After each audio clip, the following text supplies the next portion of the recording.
Oh, my biddies, how are you? Happy after Christmas, almost New Year's. This will be um the last episode for this year. Woo! Goodbye 2025. You sucked. Bye. Bye, girl. Do better next year. Do better next year. Yeah, I'm so happy that this year is over.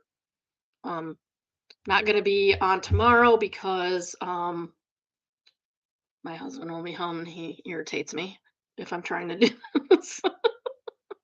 So, wanted to show you.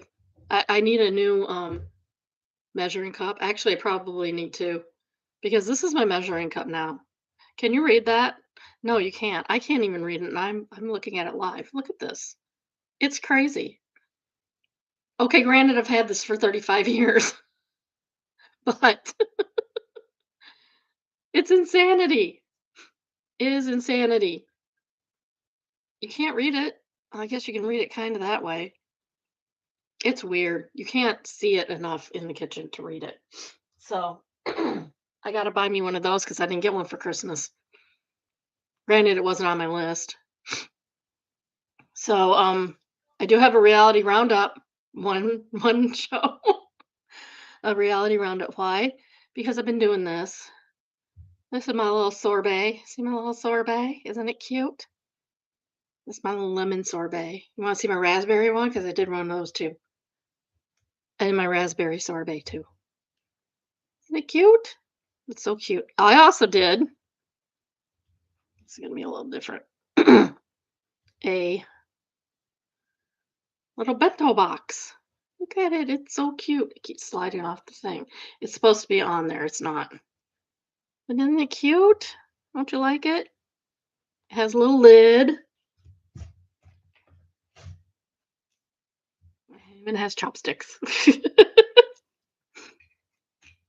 All right. Well, what's next? Um, so my lovely daughter-in-law took her 4-year-old to Five Below to buy gifts for the grandparents.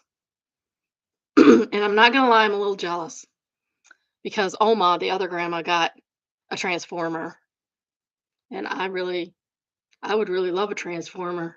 'Cause I'm that kind of girl. I got this. It's cute. It's a little star and it's colorful. I don't know what the purpose of these are. I mean, I get the metal ones that like stick, but this does not like keep your print like the big metal ones do. But it's cute and it's thoughtful. And then Bubba got the prize. Bubba got this. Look at this. It's so cute. Look at him. Look at him. He's so cute. How could you not love this guy? This is going up every year from now on. Hold on. He lights up. Well, there it is. He lights up. Can you see that? Here, let me turn the other light off. Here you can see it. You see him light up? The top doesn't light up, which is weird. Just the bottom part. Just his body lights up. But isn't he cute? Don't you love him? I love him. I love him so much.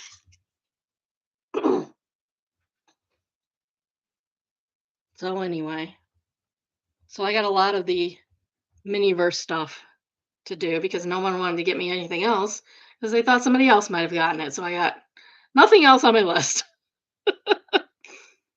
It's okay. It's the thought that counts, right? Um,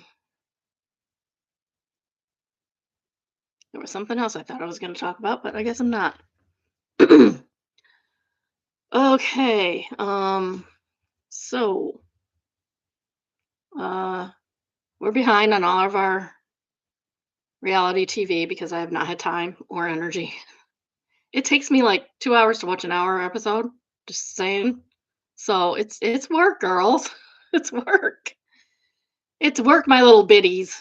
Um, but I did manage to watch Sister Wives yesterday, day before yesterday. No, it was yesterday.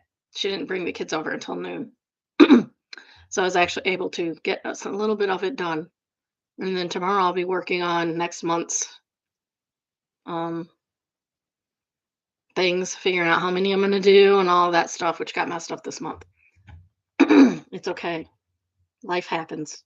Life happens, and you cannot control life all the time. Okay, that's annoying. Why is that there? Um, cannot control life all the time. It just happens to you. So our little plan here got mixed up a little bit. I lost 2 days. 2 days that I thought I was going to be able to film, and I didn't. So because I had a better offer, I have little kids, and they're so cute. The little one, she changed his diaper before she left yesterday. He walked away before she could snap his pants all the way up. She goes, "Do you want your pants snapped?" He says, "Yes." He says, "I'm so sorry, Mama." This is, "I'm so sorry, Mama." So cute. He's adorable. He's a little pill, but he's adorable little pill. And you gotta love him. He's stubborn like his grandma. It's okay. It's okay. He'll do well in life. He's very smart. He'll do well in life. All right. So what else went on? I think that's it. No, we did not have any fights over Christmas. Why do you ask? No, we don't do that. We don't do that. I like it that way. Oh, and the girls had a girls' night out after, so that was nice. I like that my kids get along. They're good kids. They're good kids. All right, so I guess we'll start with a reality roundup of Sister Wives. We opened in Vegas where Cody is apologizing to Christine still. She thinks it's weird that he said he loved her in front of her husband, but that's what he should be doing because he lied about it. He lied about it. Everybody knows he lied about it. It's not weird. He should be apologizing for that and saying that he did love her and admitting to his lies. He says he wants her to heal. Sure, he does. I think he wants him to heal. And this is not how it's going to happen, Cody. This is not going to do you any good. Um, 'Cause he's never give it's not for her. He's never give one thought to anybody but other than himself. So, he's so weird. He says that all their ups and downs during their marriage was beautiful from a poet's perspective. What is that supposed to mean? Don't even know what to do with that. And Christine, unlike Janelle, is not buying it at all. She is not, how Christine was all giddy and happy with him. She's not. I think Janelle might have been faking it, which you can't do with Cody because he takes that into his heart because he's weird. Cody says he hopes they can have a friendship. And David speaks up and tells Cody to start with his kids if they want a friendship. Thank you, David. That was 100% the right thing to say. Cody is so offended and he says he's only there for Christine. And then we go to I think it was in Mary's house in the B&B, and Janelle and Mary are having a what do you call it? Used to be now I can't even remember that. This is what happens when you get old and children. You first start forgetting words. It's very frustrating. It's very frustrating and annoying. Um, like a video chat. They're having a video chat. We'll call it that. I was gonna call it something else, but that'll work. Um, and they're talking about the spiritual divorce that Janelle wants. So I mean, I think it's kind of silly, but do what you need to do to make yourself feel better. It turned out Mary got her spiritual divorce on the same day that she asked for it, which I guess is kind of unusual. She said seemed like they wanted to talk to Cody first, but I think she pushed it a little bit and they acquiesced to her. Then we go back to Vegas and Cody doesn't want to be reminded of his problems with his kids because it makes him mad. Cody, you're mad at yourself. You're not mad at your kids. You're mad at yourself. So fix it. I put boo wanging who. And then he starts getting very aggressive. He says in a talking head that he could care less about David's advice and concern, obviously. But he could use that advice because he clearly doesn't know what he's doing at all. I like this little curl here. Oops, on the side. I like this little curl here. Isn't that cute? I don't know what I do. Cody says his problems with his kids are from a situation and that he did nothing wrong. Are you kidding me right now? Are you kidding me, Cody? What the heck? What do you mean you didn't do anything wrong? You did everything wrong. Your kids wouldn't be separated from you if you had done nothing wrong, Cody. They wouldn't treat you like that. Treat your kids better, people. Said that earlier today too. Claims he's willing to listen and Cody blames everything on polygamy, which he says David knows nothing about. And David says he's been around it his entire life. He knows it very well. He would do well to listen to David. David has a good relationship with his kids. David isn't a polygamist because he learned early on, don't do that. And we go to the McMansion where Robin says when Cody's out of town, she takes extra one-on-one time with the kids.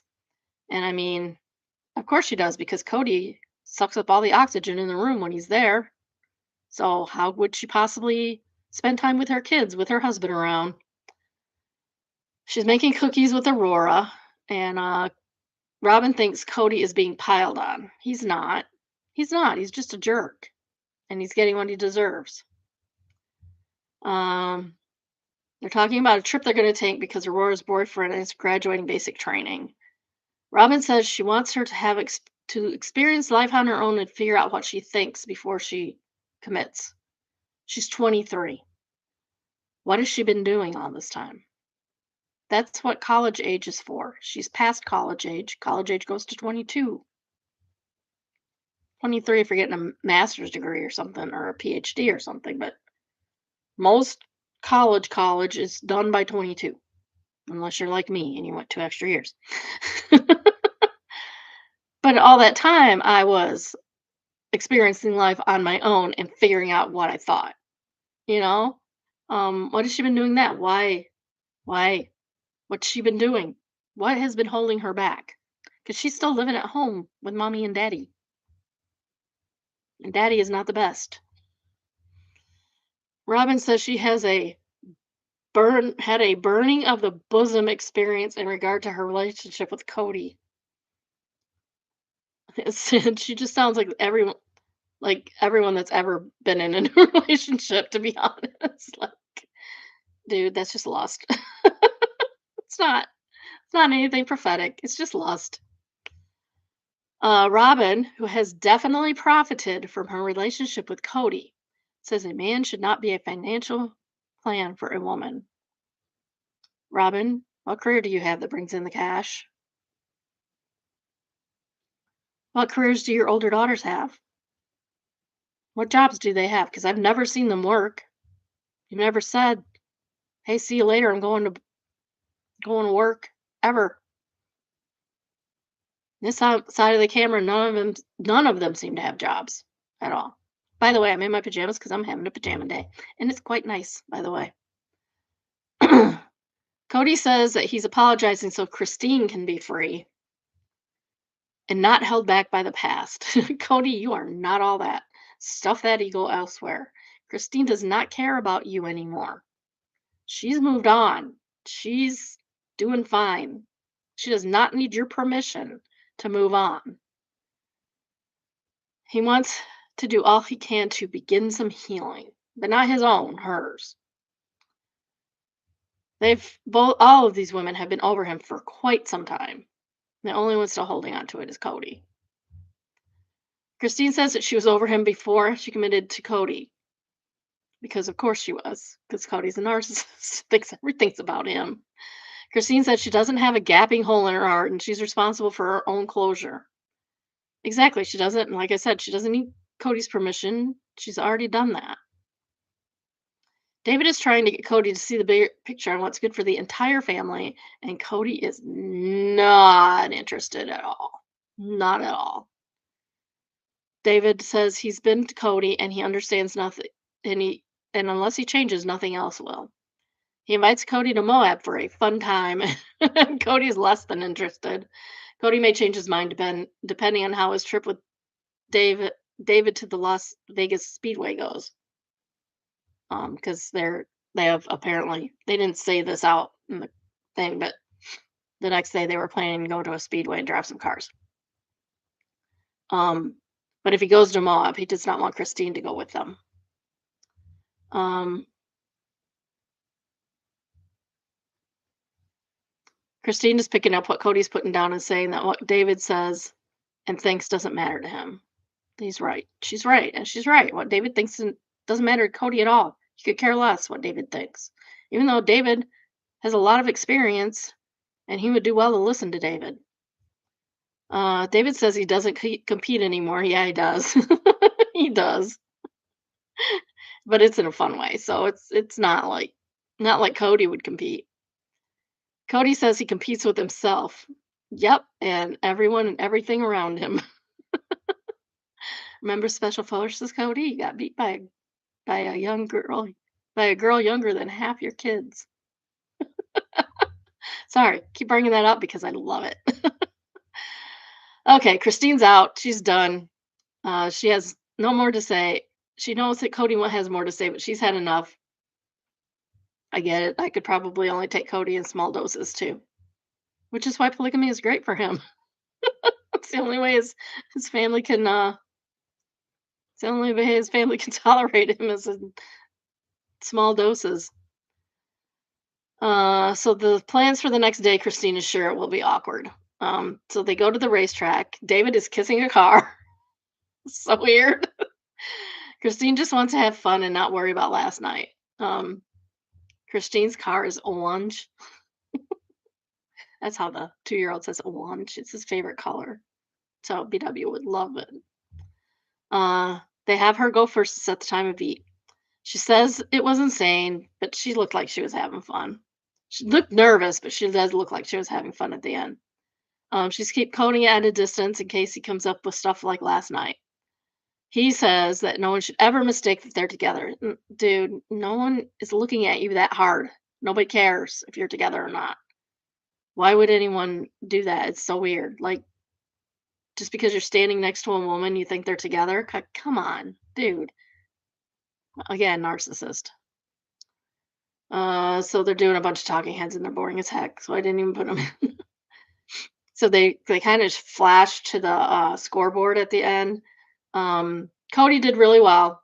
Not gonna lie, he did better than both Christine and David by several spots. Christine beat David. like she was above him on the on the results banner. Just above him, but she did beat him. Way to go, Christine. Congratulations.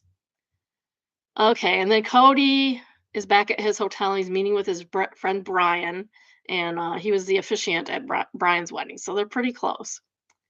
He lies to Brian about Janelle trying to get him to sell Coyote Pass under Mary. Again, he lied about it again. That never happened. That is not what happened. Everybody saw it. He says he was apologizing for everything he can, but he'll never trust them again. Like, they didn't do anything to you, Cody. You did this to yourself, dude. And if that's not protection, I don't know what is. He's not interested in being friends. Then why are you telling them you want to be friends, Cody? Why are you lying to them again? See, you're the liar here. And I wrote Cody's an asshat to end all asshats. He's such a jerk.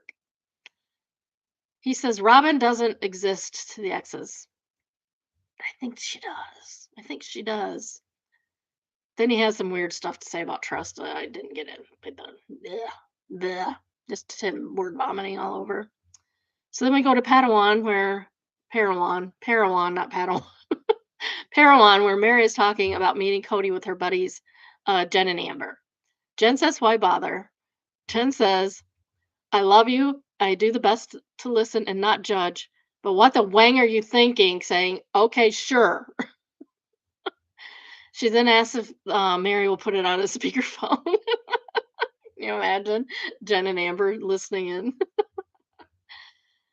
Uh, so she says that she said he's offering a olive branch of benevolence. And Jen says, I don't trust the word benevolence. She says she's always throwing that word bitch around. Then she says, They're sprinkled like freaking confetti. Benevolence, bitch." that's what that's what they decide to name the episode is benevolence, bitch. She's funny. I can see why people would want to spend time with her. And keep in mind, she's been around for 12 years, so she's seen a lot of this go down. Um, they have a sarcastic conversation about how Cody didn't see the divorce coming, and Mary says she thinks men are dumb. Not all men, Mary, just Cody. Just men like Cody. Uh, Mary says she's unsure if she's going to get Cody, sincere Cody, or lip service Cody because she doesn't know him anymore. Did she really ever know him? Or at least for a very, very long time, she hasn't known him because he's had nothing to do with her. They were married for decades with him having literally nothing to do with her. Then we go back to Cody and Brian, and he's been around for a long time too, so he's seen it all go down. Cody thought that he and Mary were cool when they weren't, and Mary says, "Yeah, I needed boundaries so he wouldn't walk all over me." She expects to be open but guarded about the meeting with Cody, which is probably smart. I swear somebody's in my house. Hold on. I think somebody's in my house.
Okay.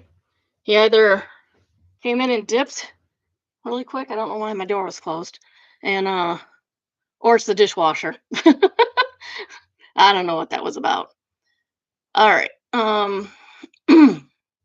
Cody admits Janelle wasn't serious about forcing the sale. Finally, he admits he lied. But he was serious about it. So why is he lying to everybody about it? I don't get it. Cody thinks feeding the whole family to get together might be hypocritical. What the wang? Isn't that hypocritical to get your whole family together? Ever. Ever. It's insanity. Then we go back to the B&B, and Mary thinks she's going to need a dance party after to shake it off. Um, Mary wants it to be good. Mary wants to be good, but it's not what happened. I don't know what that means. Never mind. All right, so that's that. There's the meeting with Mary and Cody has not, well, I haven't watched it yet.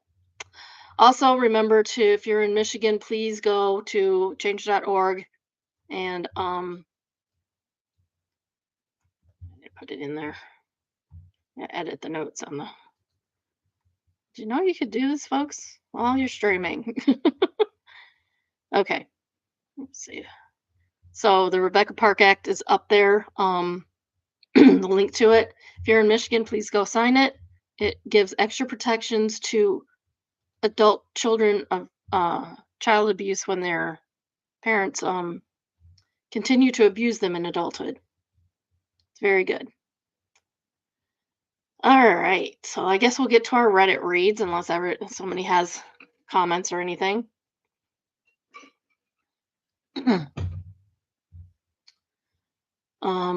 So there are 3 or 4 really good Reddit reads on each subreddit that I have not gotten to, and we're gonna do the top one today because that's what we're doing. So we start off with, "Am I the jerk?" ITJ for telling my sister gentle parenting is BS and kicking her and her family out of my house. Is she gentle parenting or is she not parenting? There's a difference. There is a difference between those two. I remembered how to do things. Okay. I, 26 female, let my older sister, 32 female, stay with me for 2 weeks while her apartment was being treated for mold. She brought her husband and their 2 kids, 5 male and 3 female. I love my nibblings, but my sister's one of those hardcore gentle parenting evangelists who treats every meltdown like it's a spiritual awakening.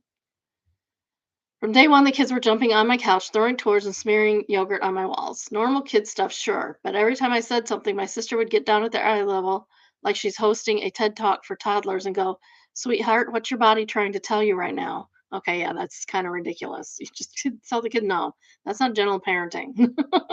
That's beyond that.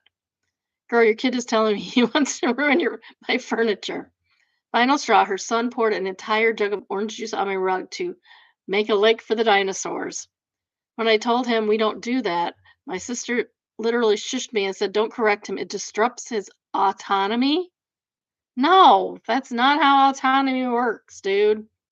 I snapped and said, "If his autonomy means destroying my house in general, gentle parenting is BS."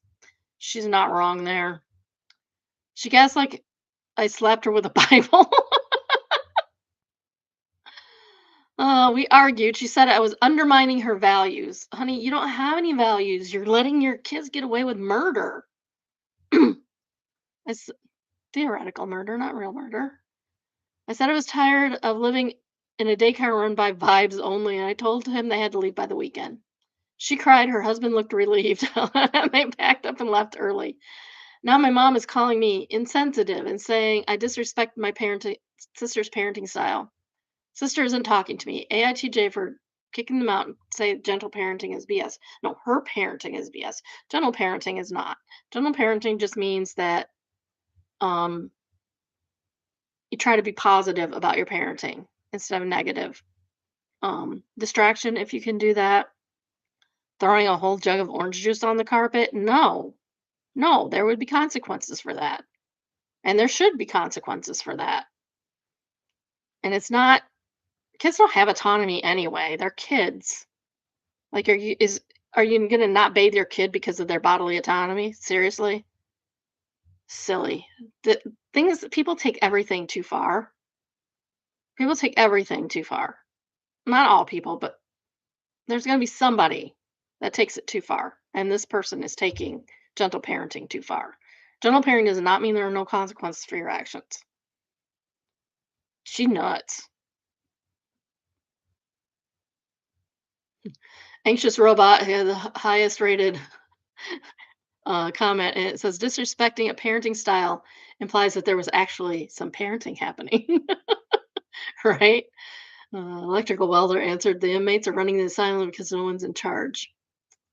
Apart Foundation said her parenting style sounds like wild hippies in the forest. It seems like brother-in-law was relieved that OP was calling out his wife on her BS. OP NTA. Original poster is not the a-hole, or in this case, the jerk, because we're on that sort.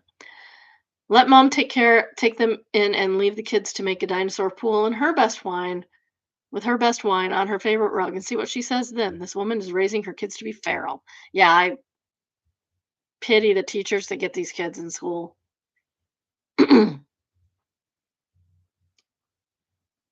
Dull culture says this isn't gentle parenting, this is BS. Gentle parenting is a whole other thing, and in no way does it even implicitly encourage kids to let kids ruin furniture or half the crap gentle parenting gets blamed for. Fat bloke says the problem is some parents use the term gentle parenting merely to give them a label and excuse to do no real parenting and just be their child's friend. Yeah, like I said, People will take it to extremes. People take anything they can to an extreme. Someone will. Someone somewhere will.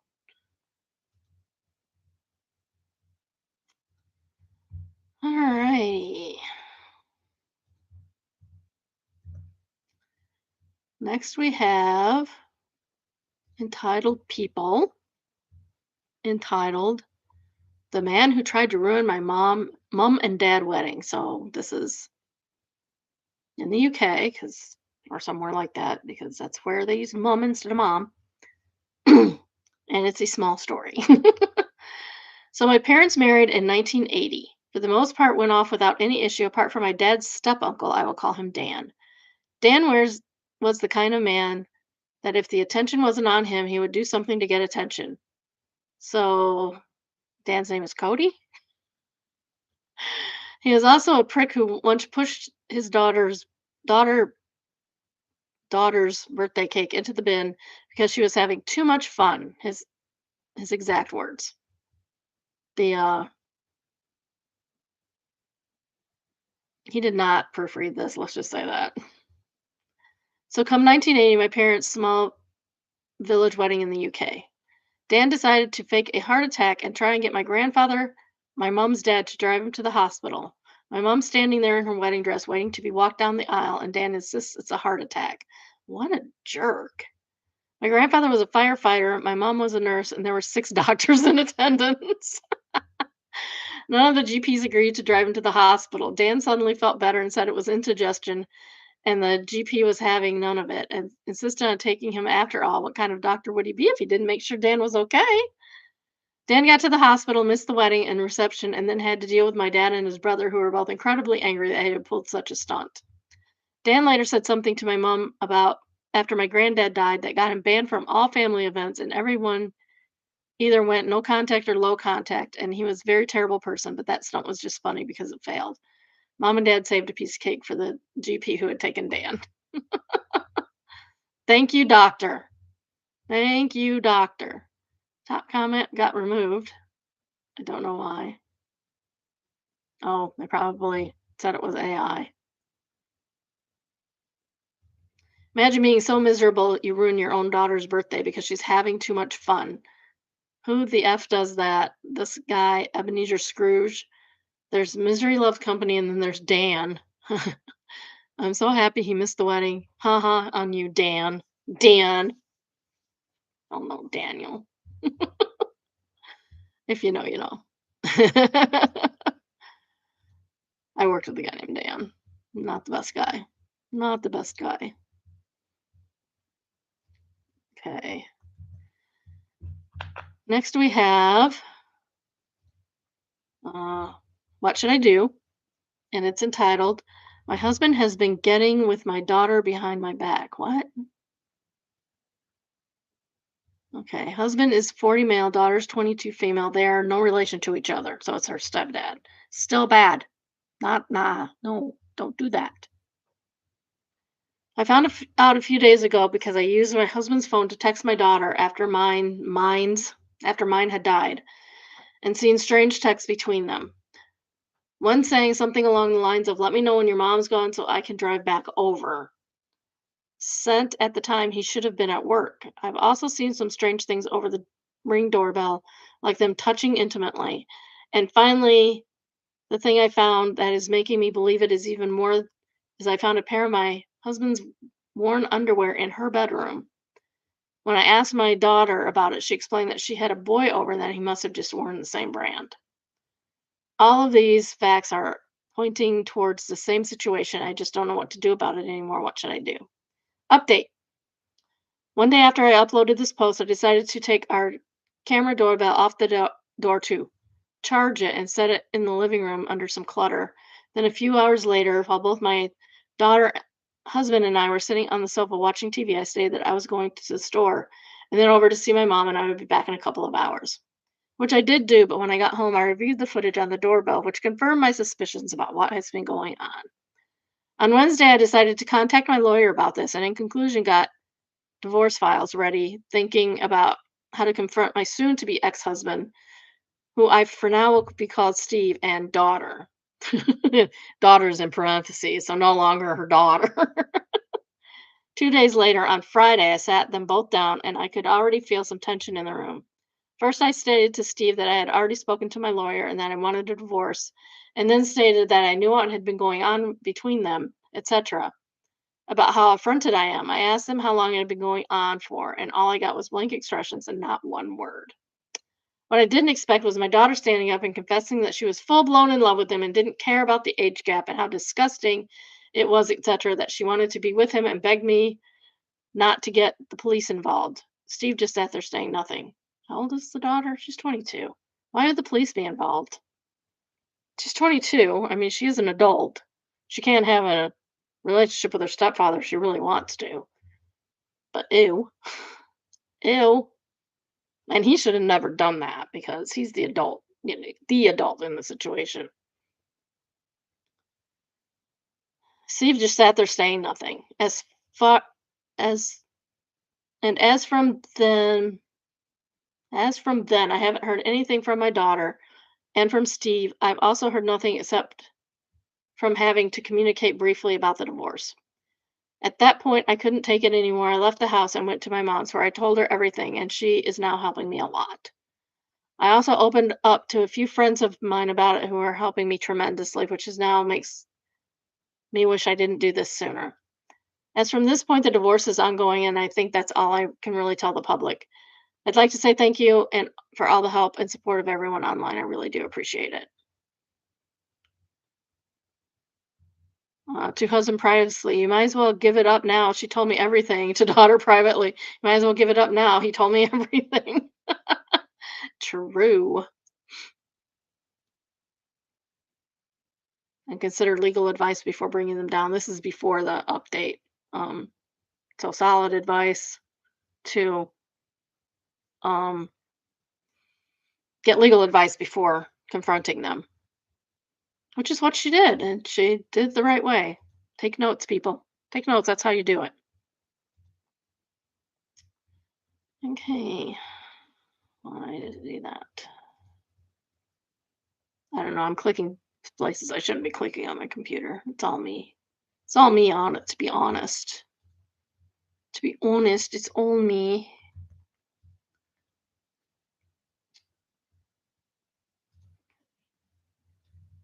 This is from Malicious Compliance, and it's entitled Cargo Gets Priority. You got it, boss.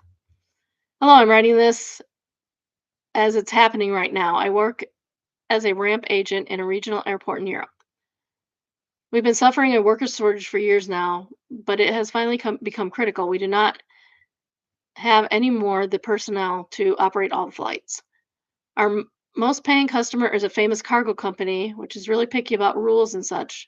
Plus, they want really specific amount of workers under the flight.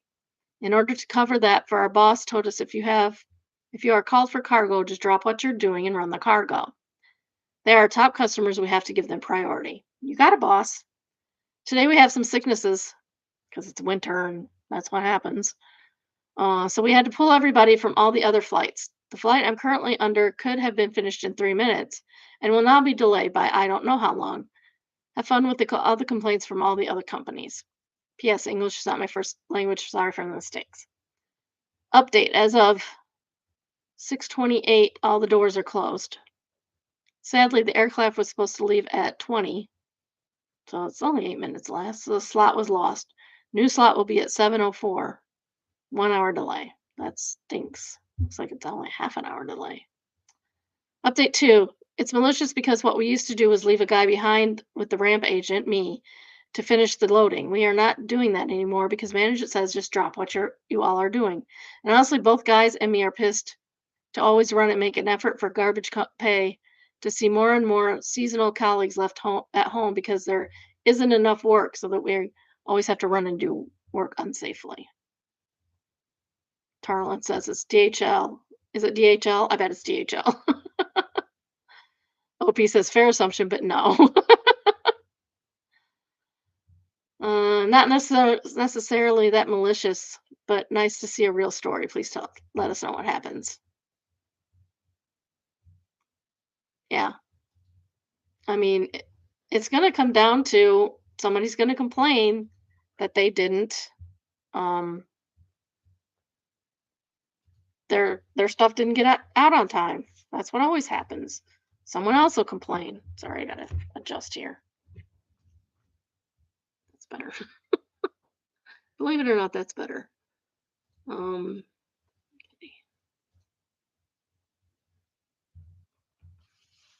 that's not better though. So I use my keyboard today, and that's not what I meant to do.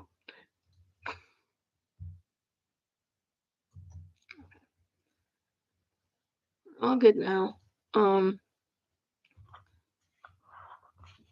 Next is from AITAH, and it's entitled AITAH for telling my sister that she shouldn't have sex after she had a hysterectomy.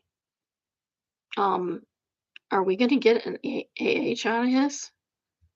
I, female, have been in a long-term relationship with my now fiance, female, and will be getting married later this year. We are keeping it small so that it's cheaper to have a more intimate event. My sister is extremely Catholic and has been anti-LGBTQ since before I came out. Oh, I know where this is going. I've decided not to invite her since she doesn't believe our marriage will be a real marriage.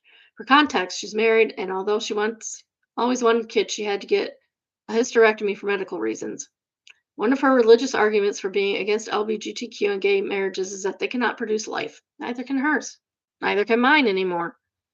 She thinks marriage is between a man and a woman who can be joined in sex only when there is no contraception and their sex act can produce a baby. She's not having sex, is she?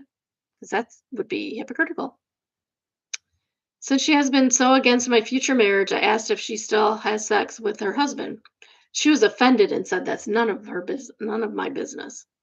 But I pointed out that if she can have a baby due to her hysterectomy, she should not be having sex. AITAH for pointing out her double standards. No, not at all. Nope. The Darvel says NTA, if she can say such things to you, she can take them. Yep. Lee says, technically, by her own logic, she shouldn't even be married. I guess she should release her husband back into the wild for mating season. 100%. He should be out there spreading his seed, sowing his wild oats. But she's not allowed, and then Seaworthiness Do says she's not allowed to divorce either. Extramarital sex is not allowed. It's the end for both of them, according to her own logic. Bummer. MP Simmons says, I'm not a Bible scholar, but I'm pretty sure you could find something in there about taking on multiple wives, especially if the first one is infertile. Just to be clear, I'm not in favor of this. Yeah, you can get a lot of, there's a lot of men with more than one wife in the Bible. Okay, that's weird.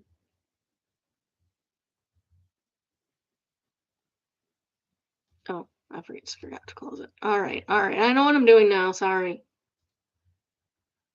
Um, Next is from Neighbors from Hell.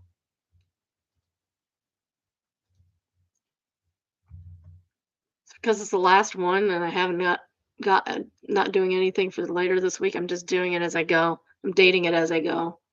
Usually go back and date them later. I have them all the whole week, usually planned out, and then I date them at another time. But on the weekend. Weekend, Friday after the last show, something like that.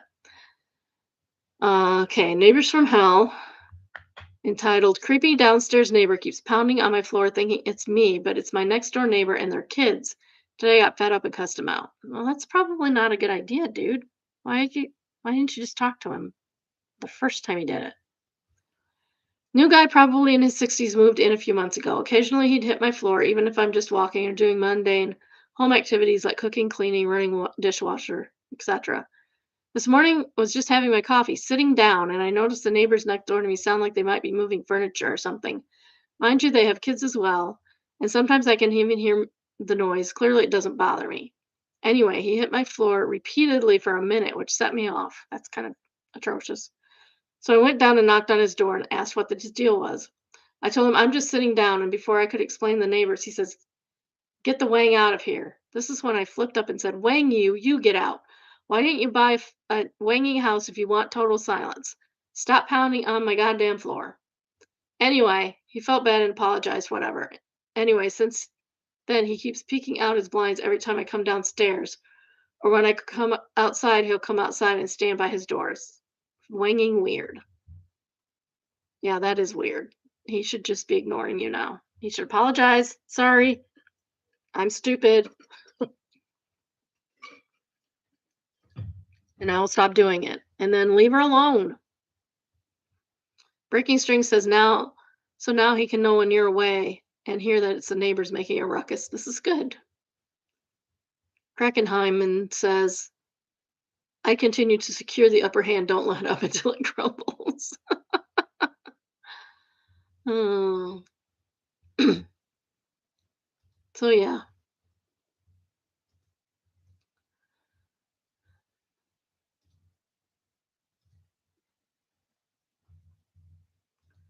All right. Next we have Benign Existence.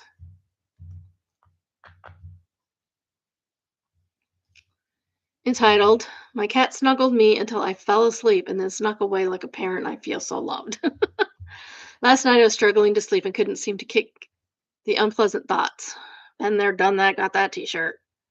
My cat was on the other side of the bed, so I rolled and grabbed him and just started petting his face and then rested my hands on him and he laid his head down on my neck and lay there with me until my hands started to kind of fall away sleepily. I felt him slowly extricate himself, like how a parent does from a sleeping child. I felt so loved that he just laid with me until I relaxed enough to start dozing. He's a very affectionate and snuggly boy, and there are many ways he shows me that he loves me. This one just really warmed my heart, and I love my cat. Edit, so many people are asking, but I can't attach pictures. He's on my profile for cat tags. That's adorable. That's so sweet. What a good kitty cat. What a good kitty cat. Like, okay, I'm gonna go now.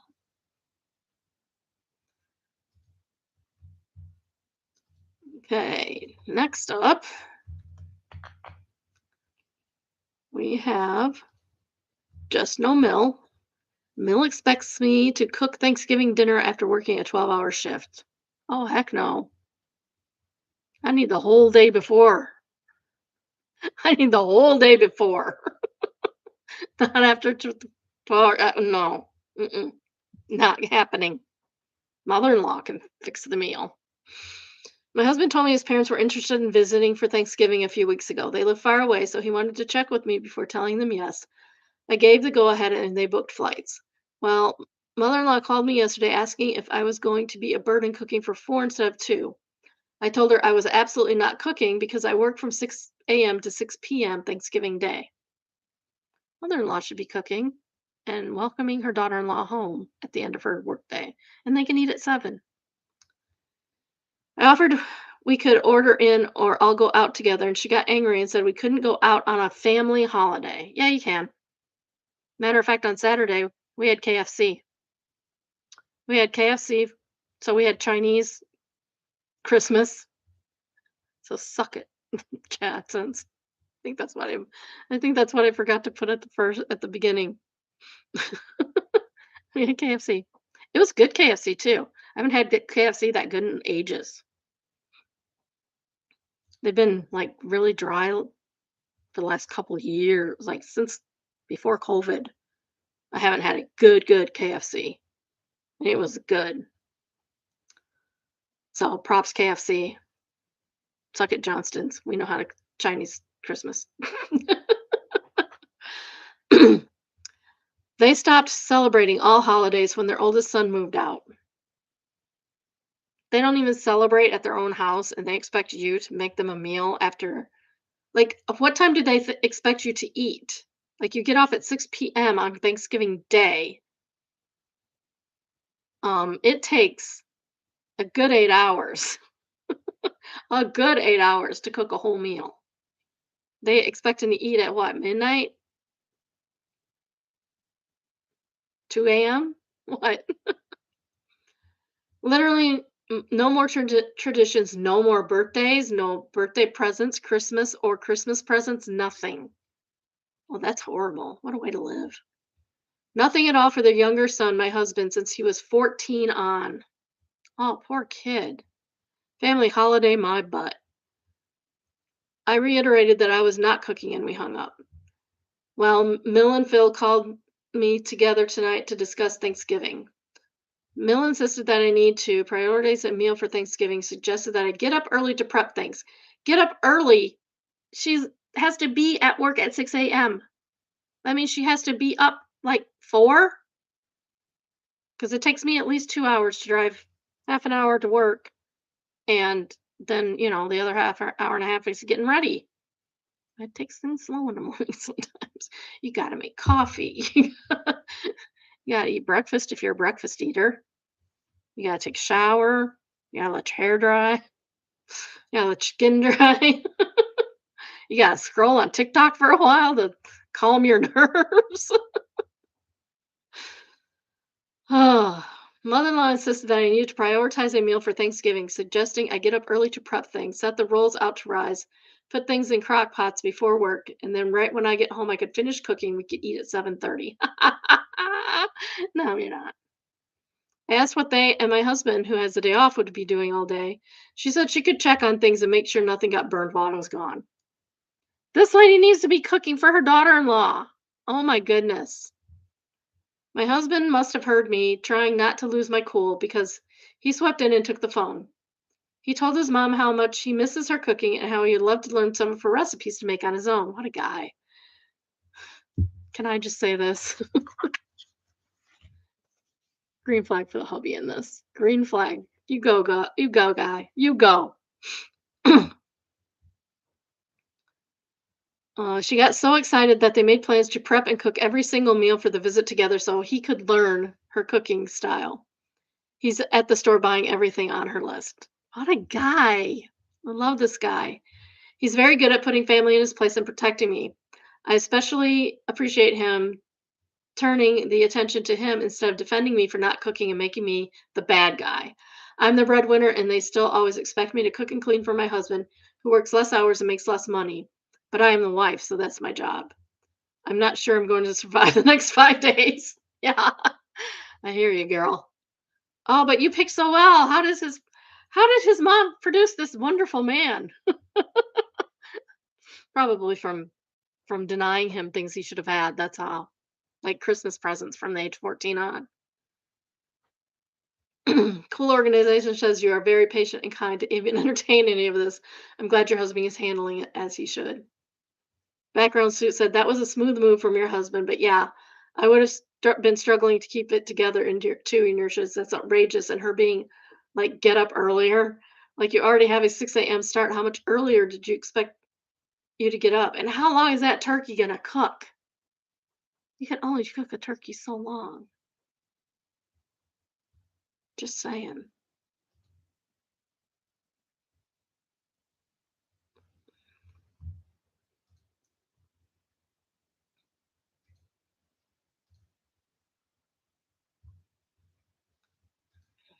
All right, next we have retail hell. And it is entitled Worst or Most Impressionable Customer Experience. And there it's a meme. So we all shit. It's an old lady, not even a Karen. She's older than that. You can explain the most basic crap to your customers in retail and they will just look at you like this. Hmm. Hmm. Oh. I work at Goodwill in Iowa, and I must say this is the exact look I receive when I say our checkout machine doesn't have a pen, unfortunately. Or when I say to an older customer that's what's out is out and I can't put an item they need out of nowhere for their specific needs. Well, yeah, Goodwill. You're in there for what's on the shelves, dude, nothing else. One lady was pissed we had no silverware on the sales floor because God forbid she just traveled 10 minutes to the next Goodwill.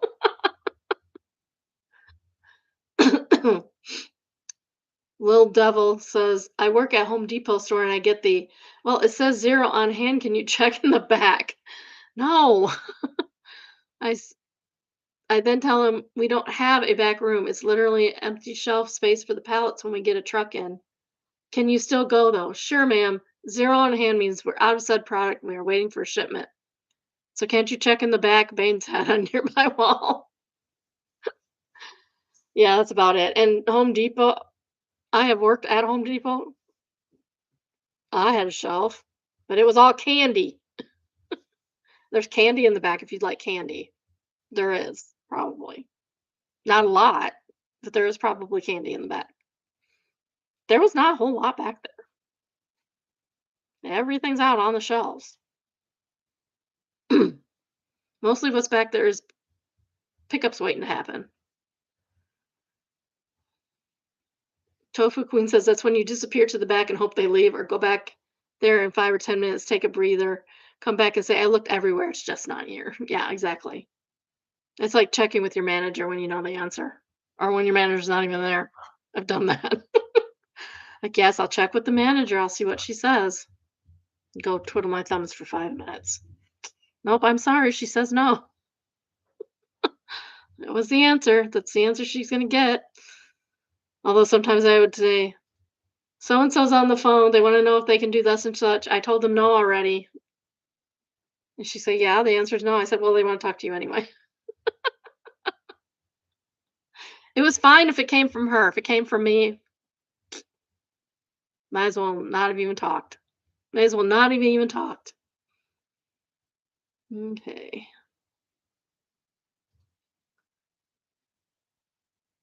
And now it's going to slow down. Okay. This is from Infuriating, entitled, I think it's just the kids who take the whole bowl of Halloween candy. Think again. And of course, we are going to do this. I'm going to do this. This is egregious, you guys. I remember seeing this one. Here. There's a full grown man and his kid. And this is what this man is teaching his kid. Keep that in mind. This is what this man is doing. Looks right at the camera. Oh, there it goes. I was gonna ask. The kid's doing a really bad job of standing in front of the camera while they take all the candy. Like, they're not gonna know you took all the candy when the candy's empty after you took all the candy. Good jerk.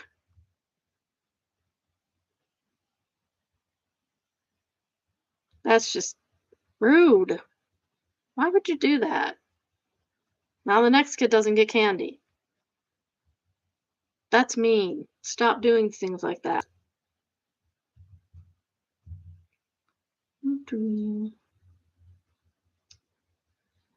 Oh. Tan Jordan says, not the kid running defense by standing in front of the camera badly, I might add. Um, TF Kraken says, I thought so at first, but after watching again, I think the kid just has a disability. His hand movement makes me think he's on the spectrum. Maybe, I don't know. I think the kid was running interferent, or at least trying to. He was too in front of the camera to not be purposely in front of the camera, if you know what I mean. So this one is going to be sad. So trigger warning. It's from Am I the Devil?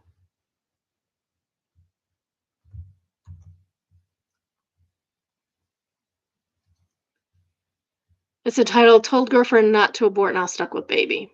And it's in from Pro Life. And it's entitled I almost aborted my almost aborted baby was born and now I might be a single dad. Well, gee, I wonder why, dude. This is a freshly made throwaway account as I have friends on my actual account. I, 26 male, recently had a baby with my girlfriend Rebecca, fake name, 22 female. She wanted to get an abortion and I told her absolutely not. And how I'd break up with her and kick her out of our apartment as my name is on the lease, as well as me paying most of the bills. I mean, that's fine, but you can't like tell her not to do stuff with her own body. To give more backstory, we met at a restaurant where she was a server there. It's been 2 weeks since our daughter was born. During the delivery, she was screaming about how much she wanted the baby to come out already. Can relate.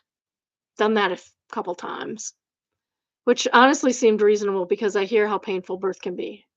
I hear how painful birth can be. Dude, do you know how you sound? After the birth of our daughter, she absolutely refused to hold her in the hospital. She didn't touch our daughter unless it was to feed or change her. She and our baby had to stay in the hospital for a few days before being discharged. After that, she still refused to hold her unless it was necessary, like feeding, changing, or putting her to bed.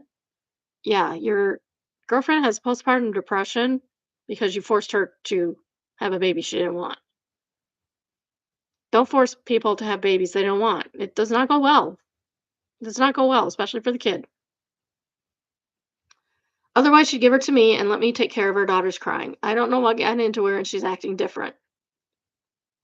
She used to be bubbly and full of life, and now she's acting so distant and moody. I started going through her phone to give me some type of reason as to why.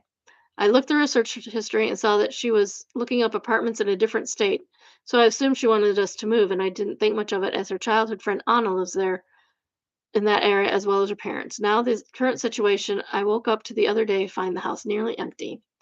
Only things that were there were my stuff, the baby stuff, and her daughter. Everything of Rebecca's was gone. Her car was gone. Even her essentials were gone. Dude, she up and left you. Dude, like, what did you think was gonna happen?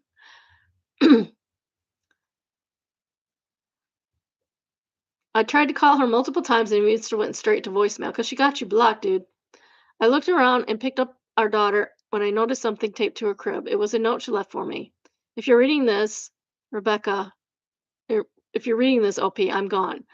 I moved back to my home city. I'll be staying with my parents until I'm approved for this apartment. I told you I didn't want a kid, and you threatened to kick me out, so I gave you what you wanted. There's formula in the cabinet. I hope you and your daughter have a good life without me, as I want nothing to do with her. This is too much for me, as I would be the mother she needed. I wouldn't be the mother she needed. I'm willing to sign away my rights completely as long as I don't have to be involved at all. I hope you see this as an act of kindness, as I don't think I would be good for her. I will still love you, but we're done, and now that's for the best. I still cry while reading this, and there's nothing else I wanted but our family to stay together, but now she's abandoning us. You forced her to have a kid she didn't want. Dude. I still cry while reading this. There's nothing else I want. Oh, okay, sorry. Uh, I'll ask my parents to watch her while I'm at work, and I have to take time off, but I can't afford that. Is there any advice I can get?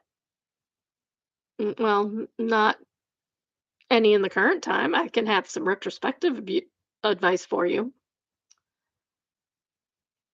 Any chance to possibly bring her home? Doubtful.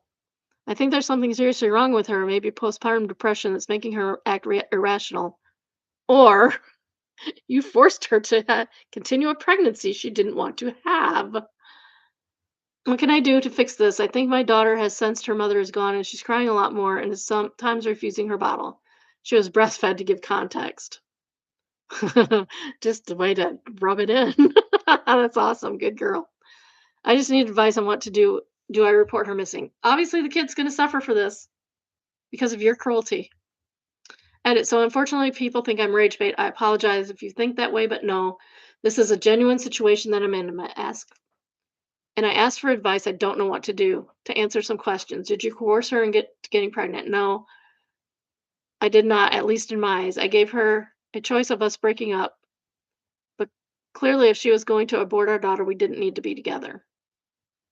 And if she was going to have your daughter, you don't need to be together. Clearly, because that's what happened, dude. Did she want to break up? To my knowledge, before she left, no. Why would she not want to stay together if she didn't murder our daughter in the womb? Oh my God. It's not murder, you moron. It makes no sense if she didn't want to be with me, she would have left and got an abortion. Let's actually use our brains, please. Well, if you'd have used your brain, well, the one in your top head, you probably wouldn't be in this situation. Why would you report her missing? I thought of it as an option. She wasn't responding to any calls, texts, and leaving out of the blue wasn't like her. As I said, I believe she's having postpartum depression. As anyone would in that situation. It does not surprise me at all. Why did you go through her phone?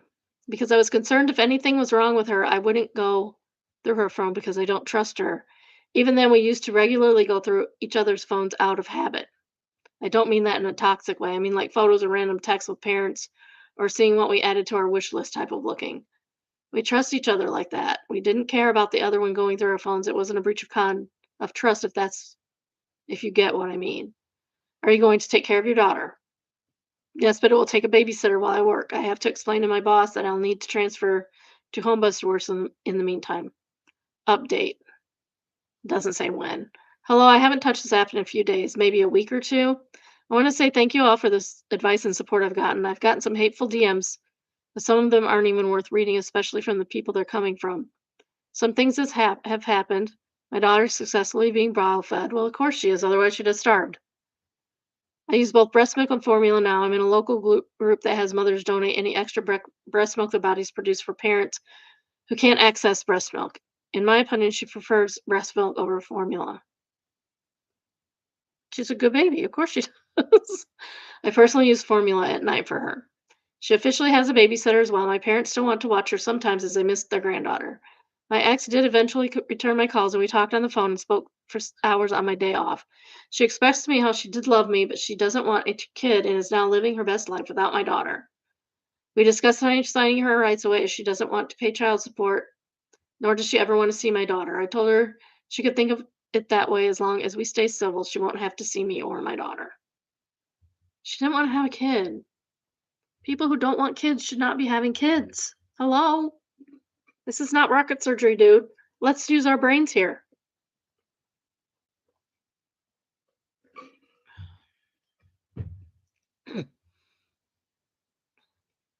Nola says, I love the part where she was doing all the diaper changes. Trillium Summer says, right? I bet she was seriously thinking of leaving the kid behind before, but it was like maybe he wants this kid so bad, he'll step up and take a lot of the burden off me, only to find out he didn't, so she noped the Wang out. Pa Papa's Meow says, dude really pulled the "Can I have a puppy? I swear I'll take care of it," special that kids do, because they're kids and don't understand that type of responsibility, and thought she'd care for it while he got to be the alleged man. I said it before, but I stole it from somebody else. Men, sometimes, some, not all, want babies like 4-year-olds want a puppy and take just as much as much accountability for that choice. Yeah. Yeah, you're crazy, man. Peppermint Evil Butler says, this reminds me of the legal advice post about the woman handing over the child and paying child support plus extra, but the OOP wanted to force the woman into being a mother and take care of the child. Yikes. Yikes. His Holiness Leo XIII, Leo the Eighth. I think this is the Pope, people. Assuming that was true, I always wondered how the kid turned out in the end. He'd be about 10 now. I wonder if crazy guy ended up actually raising him or just gave him up for adoption. That's sad. This is a whole sad situation. Like, she didn't want a kid. You cannot force people to have kids that they don't want. It's not good for anybody, especially not good for the kid.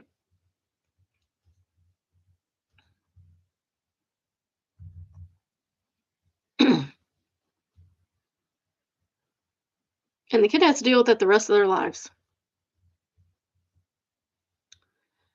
This is from Server Life, and it says, thank you, wife. And it's a rant. I work in a fondue restaurant. Last night I had a four top, two couples. One of the husbands says he was allergic to mushrooms. I said, thanks for letting me know. We can make sure everything is sanitized and separate while we prep your food. Wife chimes in, oh, he's not allergic. Husband, for some wanging reason, decided to insist that he is. Wife says he's not allergic, he just doesn't like them. I looked at the husband and said, if you don't like them, I can leave them off and out of everything. But if you say you're allergic, we have a whole process to go through to protect you. It'll not only delay your food, but also everyone else's while we make sure yours is prepared safely. He admits he's not allergic and just doesn't like them. Thank you, wife. I don't like people who pretend to be allergic to foods. It makes it harder for the people who are actually allergic to foods. And this is why. Matt Chewy says, I bet the wife is sick of his little stunt. Yeah, no kidding. Purple Potato says, this is off topic, but I work in a seafood place, and the amount of times they tell me they're allergic, and I hope I don't need to go to the ER later once their plate is cleared, is alarming. It happens a lot, and I don't understand it. I'm not native to Maryland, so I don't have that bloodlust for crab legs in my soul, though. Stop Big Hippo Propaganda says, sir, you're at a fish restaurant. You ordered the seafood dip and didn't tell us you had any allergies. Fish is seafood. Nah, fish is lake food. Oh, wait, the lakes are seas. Never mind. All right, next up we have, make sure it's there first. Okay, Petty Revenge.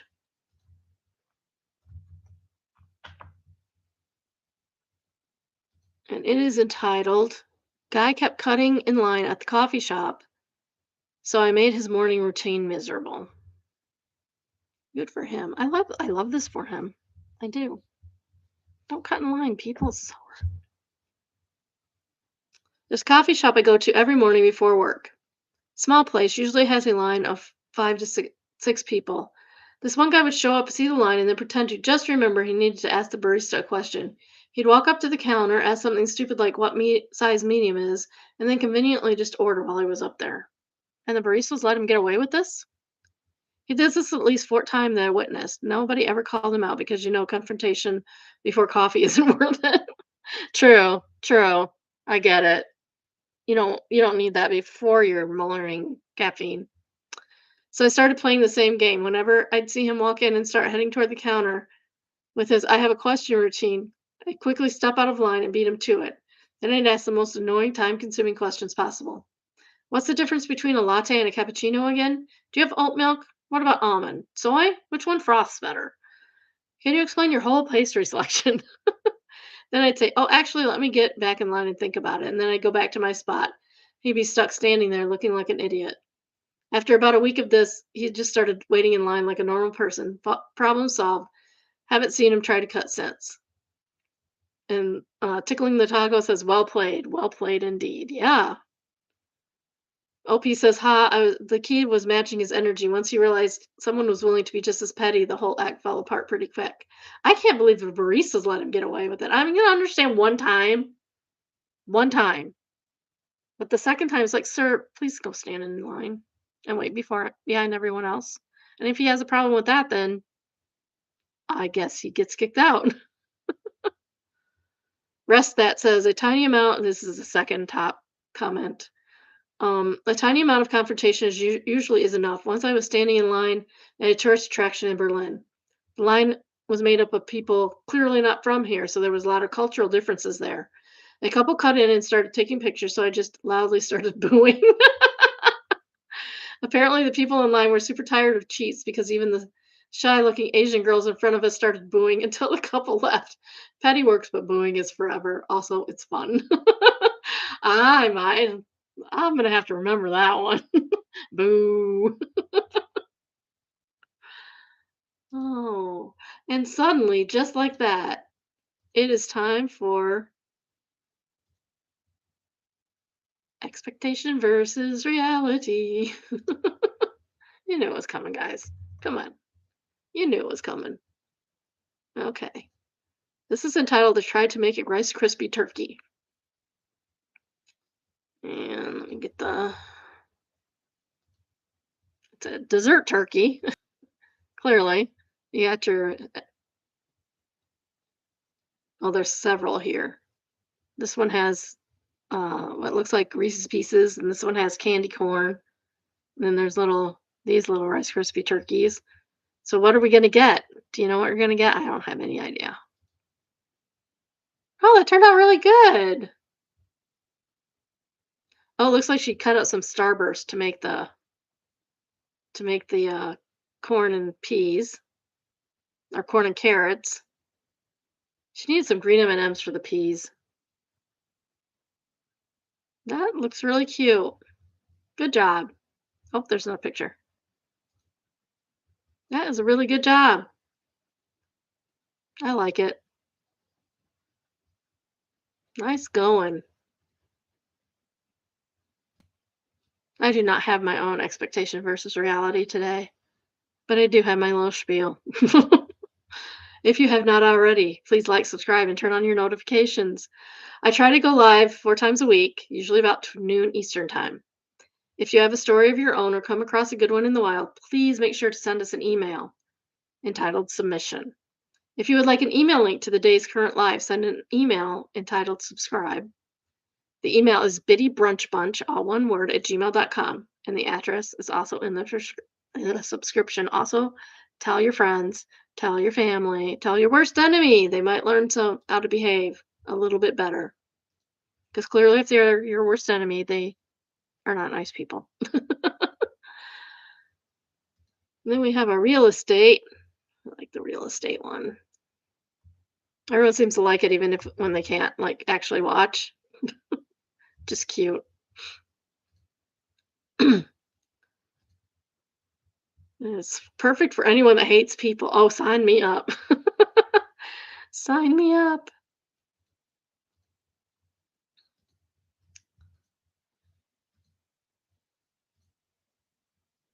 It is on an island.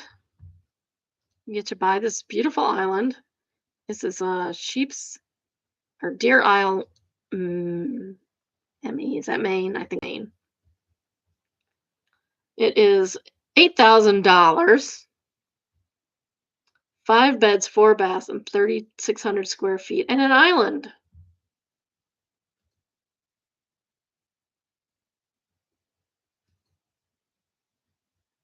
At least it's not like, well, at least it has a causeway there so we can get to it until it floods. Until it's high tide and it floods. Looks nice enough. Oh, there's more than one. There's more than one building on it. Oh, that's beautiful. I'd want to pave it. I'm weird. I'd want to pave it. It's a very old-fashioned colonial. That looks nice. I like that. That's beautiful. That I love. Little nookie thing. Man, that is a small room. That is a very small room. Okay, I don't like how we're going back and forth. But lilacs are nice. That doesn't even look like the same house. I'm confused. Are confused. I mean, maybe it is just weird looking on the backside.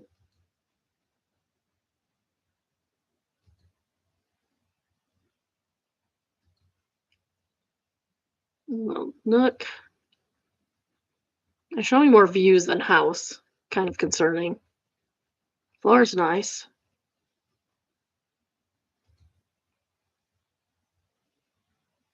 They have their arts, that's for sure. Those stairs are crazy. Is this the attic? Oh, that looks like a shed. That was the other building. Yeah, that's a little shed. Dock. Got your little boat out there. I bet you the boat doesn't come with the house, though. More views than house. $8 million for this. Have your own beach though. That'd be nice. You go skinny dipping whenever you wanted.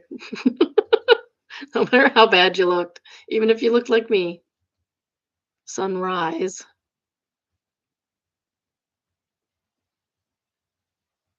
Yeah, I don't know what that other house was about. That's so weird. They don't give you enough info.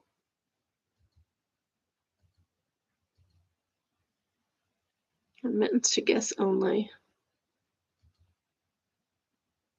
I wonder if that's on this side of the island of the causeway or the other side of the causeway. Some of these I swear are the same photos. Like, what the heck? All right, that's it. That's all the photos. Let's see if we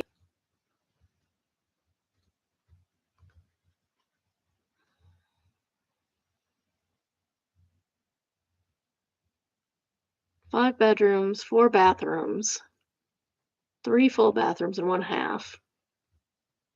Most of the stuff seems to be, oh no. Bedrooms are all on the second level. First level's dining room, kitchen, living room. And then you got 1, 2, 3, 4, 4 others. Wood stove heating. No, thank you. I want real heat, please. Wood flooring. There's no basement, which I don't think you'd want a basement there. 8 fireplaces. 8. That's too many fireplaces. Yeah, because the wood heating, you need all those fireplaces. Oh my goodness. I mean, it might be nice if you could afford, if you had $8 million laying around, you could, yeah, it could be a nice summer spot. Yeah, since I can already feel that winter storm. True that. And Professor Poon says, which could only make it more difficult for you to reach me once I'm there. Perfect. Candy's Corner says, I do hate people, and that would be perfect for me, but I am poor.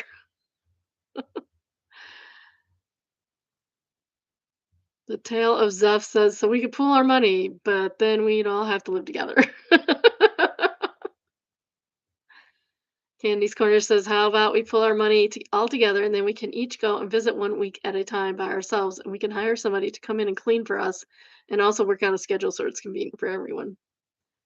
That's what he says. Congrats, you invented a timeshare.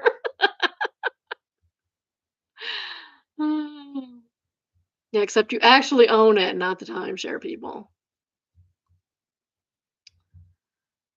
Oh, nice little summer retreat for somebody. Not me. Can't afford that.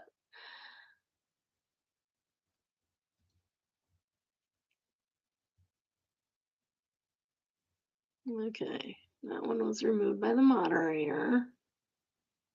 Can't do that one. This is why I'm opening up before I tell you what we're doing. Okay. All right, this is traumatizing them back. And it is entitled Server Thought Creme Brulee Shouldn't Be Bernie. Oh, wait, we already did that one. We did that one the other day. That one's not right. This is like, we did on the 26th. We did that one. All right. Yeah, we did. I even had a mark. That's silly. Okay, here we go. Oh, oh, that one. Okay. I don't know what I'm doing. You guys know that, right? All right. Traumatize them back. And it's entitled, I don't think you can help me, miss. I need to speak to a man in your department. And this is also flagged as, or flared as malicious compliance. So you get 2 for 1, 2 for. Any woman who has ever worked in a call center has had this customer. The guys at call centers know these people exist, but for some reason are never on the receiving end of their BS. There's usually not much a girl can do to deal with them, and usually we don't have the time or inclination to argue with them. Some mean old woman calls in wanting something simple, but she's convinced my tiny lady brain can't handle it. I don't know why, but women seem as likely to pull this crap as men in my experience. Excuse me. This woman asked to speak to one of my male colleagues instead. Now, normally this is where you explain politely, yet condescendingly, about 70% of your average call center employees are women, and that we don't index our calls by the contents of the employee's underpants. So while we can transfer them back into the queue to try a different rep, they'll have to wait in line again and may or may not get somebody who can sign their name in the snow with a stream of urine. I know women who can do that. Apparently, it's a skill that you can curate, shall we say. Most of the time, they reluctantly accept the fact that they will have to deal with a woman this time. This woman didn't, so I sent her back to the queue to try her luck again. 30 minutes later, I get her again. Thank you for calling. My name is Thunda. CUNT. How how may I help you today? She didn't recognize me at first and angrily gave me her name and a compliment and a complaint about being put on hold by the last woman. I recognized her name and her crappy demeanor immediately, so I put on my best bitchy polite customer service voice. Said, "Oh yeah, Mrs. See you next Tuesday, Ethan. I believe I was the one who spoke to you earlier. I am sorry you were unable to connect with someone more to your liking, but I will do my best to help you." At this point, she gets out of a disgruntled sigh and demands to speak to a man now. At this point, I should mention I am a transgender woman. My voice is impeccably femme thanks to years of phone practice, but can still drop to my old gravelly baritone pretty easily. In fact, I do the voice change up mid sentence all the time when I'm telling jokes or stories with my friend because it's funny. So without pausing a bit, I say, "Thank you. My name is Thunda CUNT. May I help you today?" She paused for a moment, befuddled. "You're the same person," she explains with the same accusatory tone that J. Jonah Jameson would use if he figured out Peter Parker was Spider-Man. "Yes, but you wanted to talk to a man." You can hear the gear in her brain grinding to a halt for a moment and then angrily says, "Are you some kind of tranny?" Oh, rudeness. Oh my goodness. To which I cheerfully replied cheerfully, like she just noticed my new haircut. "Why, yes, how did you know?" To that she just yelled, "Wang, you derogatory term for a gay man," and hung up. Wow. Wow. Some people are just so mean to people. It's not even funny. Like, you don't say that to people. Stop it. Stop being like that. Sleep Zebra says, "Thank you for your excellent work." Yes, he did a good job. Or she, I'm sorry. She did a great job. She did an excellent job.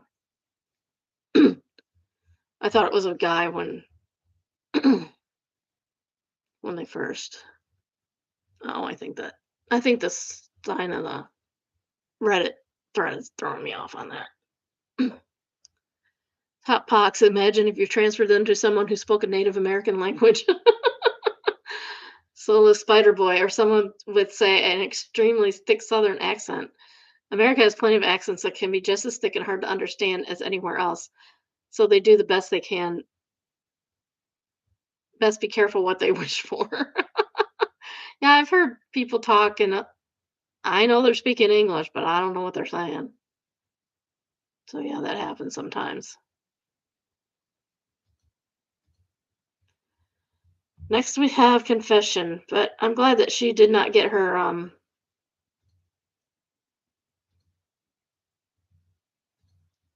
man she wanted to talk to,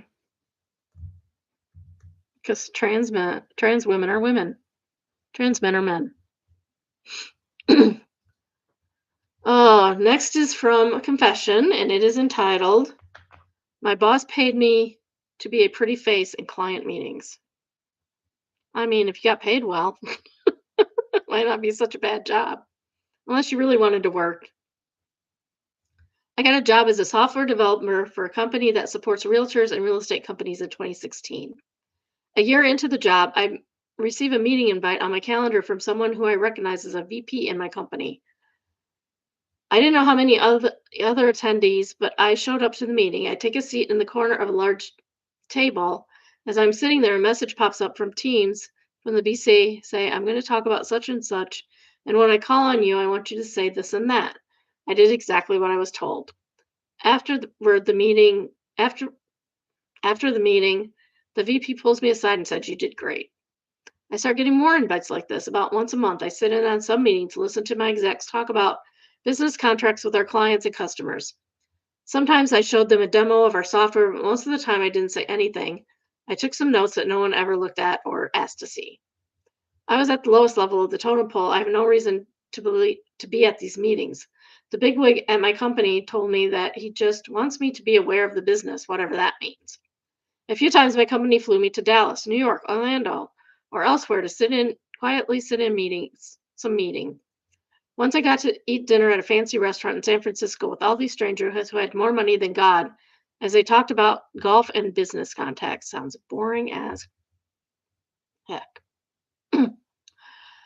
One time a client starts talking to me about some real estate thing I had no understanding about.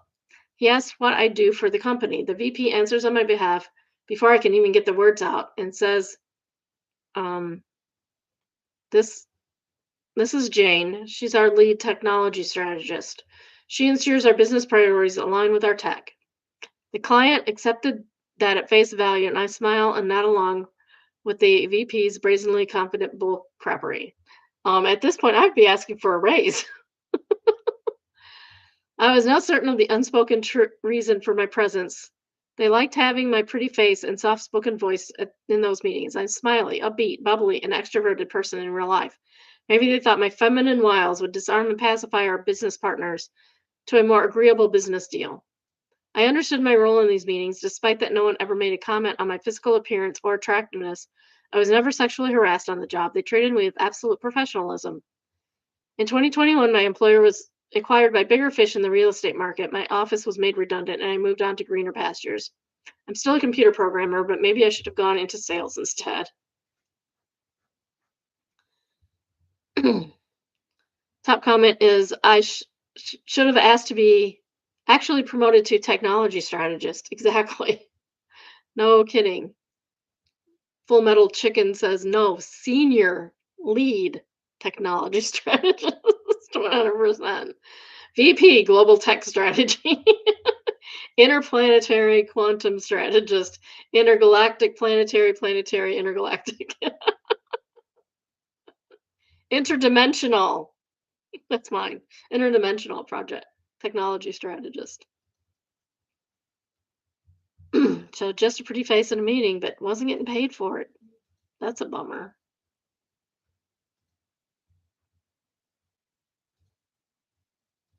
Well, this looks like it's going to be cute.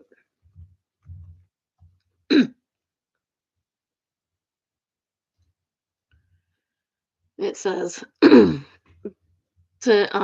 from interesting as Wang. Damn, what a cool shadow. And it is cool. It is quite cool. Look at that. Isn't that neat? The lines are so crisp. It's awesome. Yeah, I like that. That is interesting.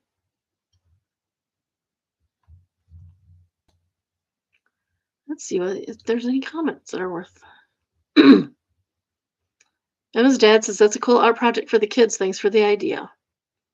When I was a kid playing at his age with shadows, I was just happy I could make my fingers have a duck or a dog shadow puppet. This kid is on the next level.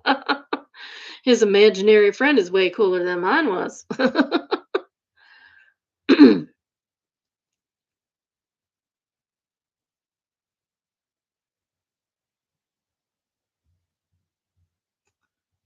Well, that is interesting. I really like that. That is cool. Okay.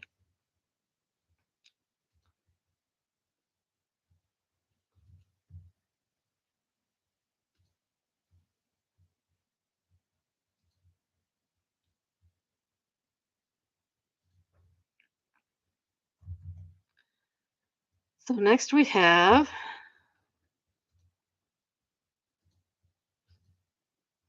AIT. Am I the a-hole? I feel like I'm missing something.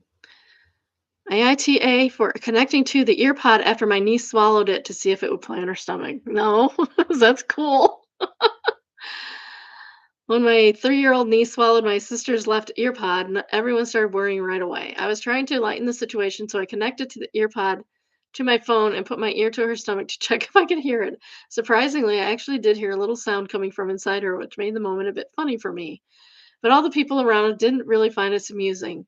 They all looked at me like I wasn't taking things seriously at all. I was just trying to calm the mood. But instead, I ended up being the only one laughing while everyone else was still stressing about the AirPod in front of her. No, that's funny as heck. That's funny. I'm sorry. Like, what else are you gonna do? The kid swallowed it. You gotta wait till it comes out anyway. Red Strawberry Cake says, I don't think I can be unbiased with this one. That's wanging hilarious. OP says, I know, right? But only my niece and I thought it was hilarious. No Blood said, if anything, I think it's a net positive when you make a 3-year-old laugh when everybody else is acting super concerned. I'd imagine they were all scaring the crap out of her. And you're now her favorite uncle. You're now her favorite uncle for all time. Opposite Olive says, ironically, though, scaring the crap out of her might be just what she needs to relieve the airport retreat.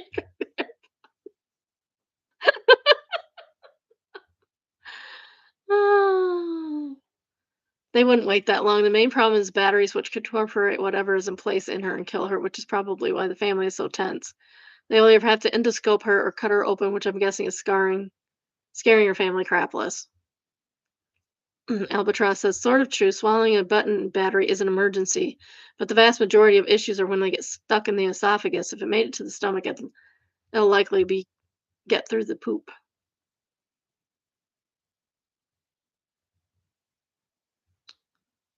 Somebody says the juices in the body will likely could cause battery leaking because it'll short it out.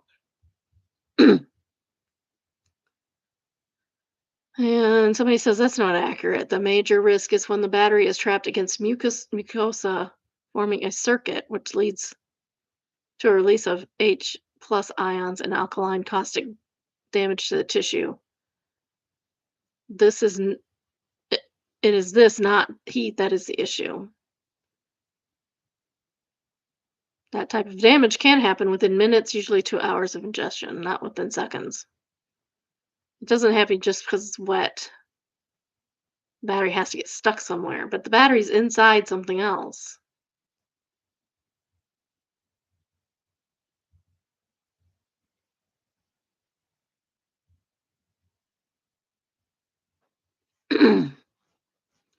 Yeah, the thing is, it's a lithium ion battery, which can be explosive under like conditions. Who knows? Who really knows? But I mean, she's not going to explode right now. You can take her to the doctor. It'll be okay. It'll be fine.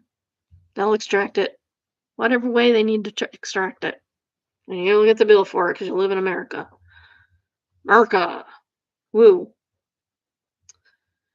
Next is from I Don't Work Here Lady, entitled The Museum Volunteer Who Very Much Misunderstood My Outfit.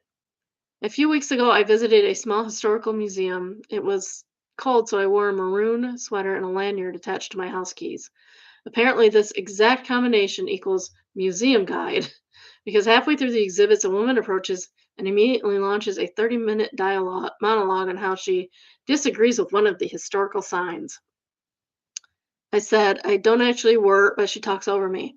She wants to know who wrote the sign, why it's worded that way, if I can have it changed, whether she can submit corrections. Finally, I just thought, ma'am, I literally here on a date and we're trying to read the dinosaur bone thing.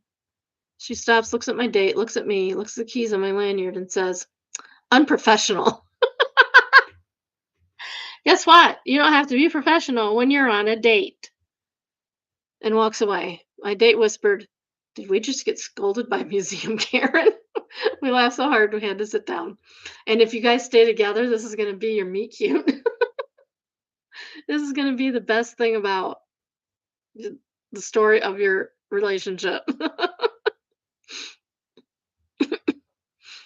But Dill okay, I'm not saying that one. I don't know what it says. Being on a date, you absolutely should have started kissing or cuddling when she was talking. Might have broken her concentration sooner. Hokey says that would show her unprofessionalism. Jethro Guardian says you're smooching the customers. Unprofessional. Oh. Colonel Plum wrote the sign in his eminent military style. You're welcome to write to him and suggest via the library, Cluedo Manor. But be careful if he comes after you with assorted weaponry, as he cannot be a bit unhinged. That's a game of Clue. Um, if you're unfamiliar, that's a reference to the game of Clue.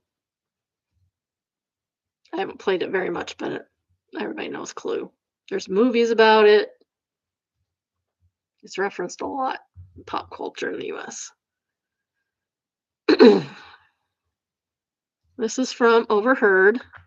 And it's entitled Overheard at the Coffee Shop, Two College Girls Studying. There was a lot of quotable conversation with these two students, but here are the highlights. I think the paperclip in this story represents her vagina, and like he stole her paperclip, so he symbolically stole her vagina, but there are literally so many things going on in this story that represent vaginas. I don't understand history at all. People fought wars over the dumbest things, like the whole Revolutionary War could have been settled over a cup of tea, and World War One started just because someone shot Franz Kafka. Oh, I don't think it was Franz Kafka. The guy's name wasn't Franz Kafka. Isn't Franz Kafka an author? The Roman Empire makes no sense. I mean, how were they in Italy and Jerusalem? Someone doesn't understand empires. The other day I was reading about Protestants and it hit me. They're called Protestants because they were protesting. Everybody from New York is either Jewish, gay, or smart. There's a lot of overlap there too. What do you think our professor is? He's at least two. Oh. Sapphic Vegetarian says, I'm in a nutrition class and our assignment the other day was to create a 1 day 2,000 calorie healthy menu. We were given so many resources and examples it was easy as pie. One student, among many other wild things planned for 1 cup of tomato juice had to be for lunch. I don't know how some of these students are making it. 89 Wicket says, you probably burn 150 calories making a cup of lemon juice. I don't know why, but you look like you burned 150 calories making a cup of lemon juice. Sounds like a vicious insult. Then complaint answers. I know that's an insult. I don't know what it means, but I know it's an insult. Oh gosh. Dragon Dice says my bachelor's was in advertising from a top university. At the end of the program, we got a real client and had to draft an entire ad campaign for them as part of a competition. Yikes, that sounds like stress. One of my teammates looked at me and said something like, what's a media schedule or something basic like that. Mind you, this is after 4 years of supposedly learning about this stuff. I remember him talking about going to run his dad's tool store chain. He just needed a random degree to make daddy happy, I guess. And Thrive says, and now he's in charge of a Home Depot. Oh, that's funny. Oh my goodness. Franz Ferdinand. I knew it wasn't Kafka. Or just says Franz Kafka. Empire reduced. Fernet Franz Ferdinand. How did they even know Franz Kafka? Mooney Moon says, when I was in high school, at least Metamorphosis was a book option for one of our writing assignments. Oh, that's so funny.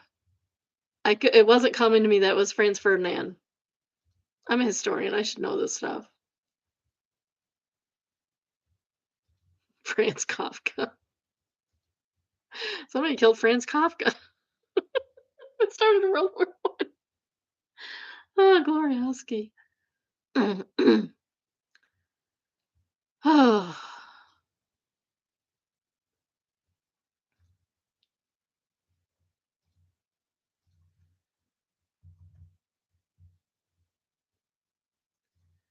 All right. Next is True Off My Chest and says, to the man who sold my wife bacon today.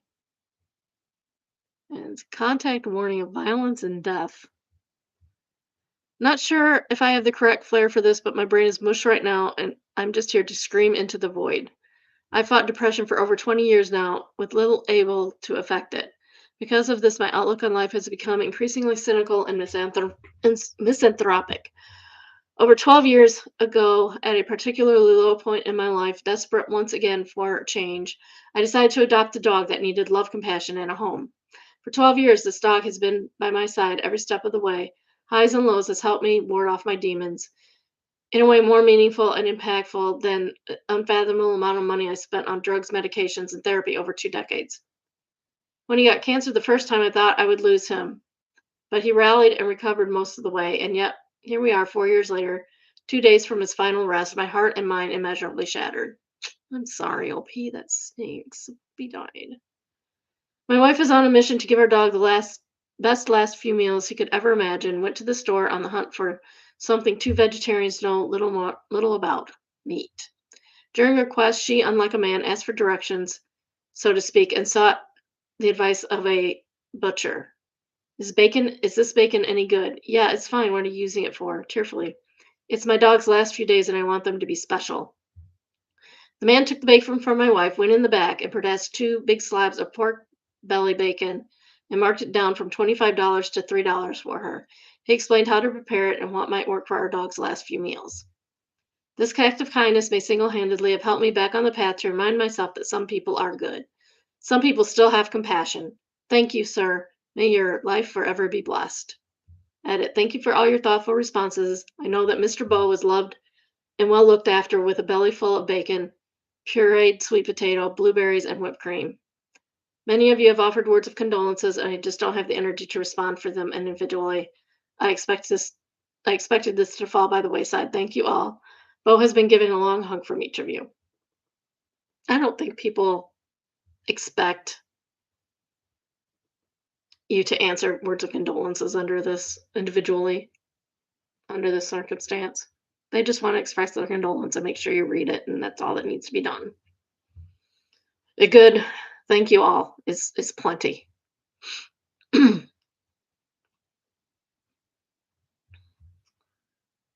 I'm sorry, LP, for your doge. Your little doggy. Poor puppy. And I hope he finds another help soon, because it sounds like he needs something to care for to keep him from doing bad things to himself.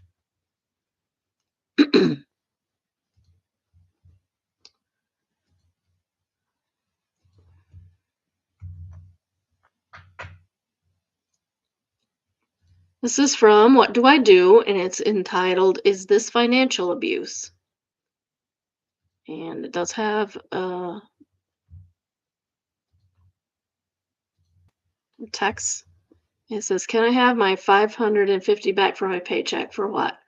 My meds and gonna go get something for dinner. How much are the meds? $100, $50 for the meds. And this month I have to pay $50 fee for the service. I just put 100 and 50 so I can go buy something I make for dinner. $50 for one dinner. Ingredients to buy dinner. The stuff for nachos was 40. No wanging way. It's that much. Okay, I really don't know how to say then. Food is expensive. The only one, yeah, that's the only one. I'm 22, female, not great with money, I won't lie. When I got with my boyfriend, 22, I didn't have a savings and I could blow my entire paycheck in less than a week. He's encouraged me to get better because I need to buy a car. Girl, what are you doing? Didn't your parents teach you this stuff? I got my savings to over 1,000. I wasn't blowing my paychecks every single week, and the overall was doing better than before. I guess not good enough for him, though, because I was still spending money. He took all my money from my savings and takes all my paychecks as soon as they hit my bank account now. I don't know if this is important to the story, but we both work full time. His job offers overtime as well, so sometimes he works over 40 hours a week. He makes more than double what I do. He expects me to care for the animals, some of which aren't even mine, buy all the animal stuff, make dinner, do dishes, clean, do laundry, fold laundry, etc. He throws in my face whenever he has to do any of that because he works more than me. Honestly, at this point, I'm not sure what to do anymore. Without him, I'm homeless with no vehicle. I have no friends or family. I moved across the country to be with him, so move back. That kind of girl says, get a new bank account, have your next check go there, then use that money to fly home, then start over without him. This won't get any better. Yeah. Mindy Kaling, I think that's really her, says this is the way. Get a new bank account with a different bank. Change your direct deposit with employer to get it go to the new account. Yeah. You need to start doing stuff in your own. Used to be really bad with impulse. Tabitha Mouse says, I used to be really bad with impulse buying because of ADHD. My partner and I sat down to brainstorm a solution. He just stops me and asks what I want the thing for. He never tells me no, just makes me stop for a moment and think it through. A decade later, I can be shopping alone, put something in the cart, and a couple of hours away from any displays that drew my eye to it, think about it. If I forgot my meds, my brain just feels uncooperative, and I text him a picture. And Quisling says, this is a perfect example of the kind of thing working out and being supportive instead of abusive. Right. I personally don't understand not being able to save money. And my kids, I guess, can't either. My oldest son says I traumatized him into being cheap. But hey, it works out for you in the end. It does. You have to save money to have money. So live below your means if you at all possibly can. Cut out anything you don't need. Live frugally. Go to the resale store instead of going. Well, right now you can go to Walmart, cheaper than resale shop. It's on Goodwill right now, which is insanity. But yeah, that's crazy. It's crazy that you can go to Walmart and buy clothes cheaper than you can at Goodwill because I guess people have been abusing Goodwill and using it to buy things to resell online. And that's not its purpose. Well, I mean, I guess they don't really care, but the rest of us are left out in the cold now. Can't save money for nothing. Next, we have entitled parents. Entitled, my mom tried to take my adult card because I made her feel embarrassed. So I'm in college and I finally got my own card this year. Nothing fancy, it just helps me manage my money without anyone asking for every little thing. I was honestly proud because it felt like a small grown up milestone. Last weekend, my mom came with me to the mall to buy stuff for my younger cousin's birthday. The plan was simple. We grab a gift and make baby some snacks and leave. We get to the store and she picks a bunch of things, not just a gift, like 3 outfits, shoes, a toy, and then randomly adds stuff for herself too. I quietly ask her for staying in budget because I know how this trip goes. She says, yes, yes, don't worry. At the checkout, the total comes way higher than I expected. She looks at the bill and immediately looks at me as a solution just appeared. She goes, put it on your card. I tell her I can't because I'm on a tight student budget and didn't plan for all this. She laughs like I'm joking. Why do you even have a card if you can't use it for family stuff? Because she's not you're the family stuff person. That's why. I say I can pay for the actual gift, but not everything else. That's literally what we came for. She gets annoyed right there in front of the cash register. Wow, so you're counting money with your own mother now. Yeah. Yeah. I raised you and this is how you act. Um no. She's acts better than what you raised her. I try to stay calm and repeat, I'm happy to cover the gift, and that's it. Then she gets the wildest thing. Fine, give me the card. I'll keep it with me so I can use it when I need. No, you're absolutely not responsible enough. Like what? Like what indeed? I tell her no. She starts doing dramatic side thing and says to the cashier, kids these days are so selfish they forget who paid for their whole life. Once again, your kids owe you nothing. You owe them everything. You're the one that should be paying for this stuff. Even the gift. We end up paying separately. She sulks the entire ride home and later tells my aunt that I refused to help family, even though I literally paid for the gift we came to buy. The funniest part is she didn't want to help. She wanted to control. The moment I said I have a boundary, and suddenly my card became community property and my budget became a personal insult. Honestly, this exact kind of situation is why I went with Fizz in the first place. It's a student card that only lets me spend what I already have so I don't get pushed into surprise debt just because someone else decides my balance is a family fund. And yeah, it still helps me build credit, but on my terms. Smart girl. You are so smart. Good for you. Good for you, OP. It's exactly how you should be doing it.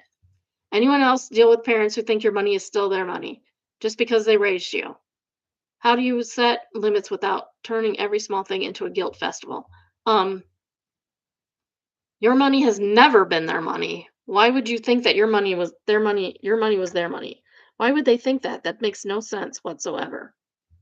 Let's try to remind me to put that somewhere later. That makes no sense. Like, your money is not property. Are they going to continue this your entire life, taking money from you? No. My father has never asked me for money.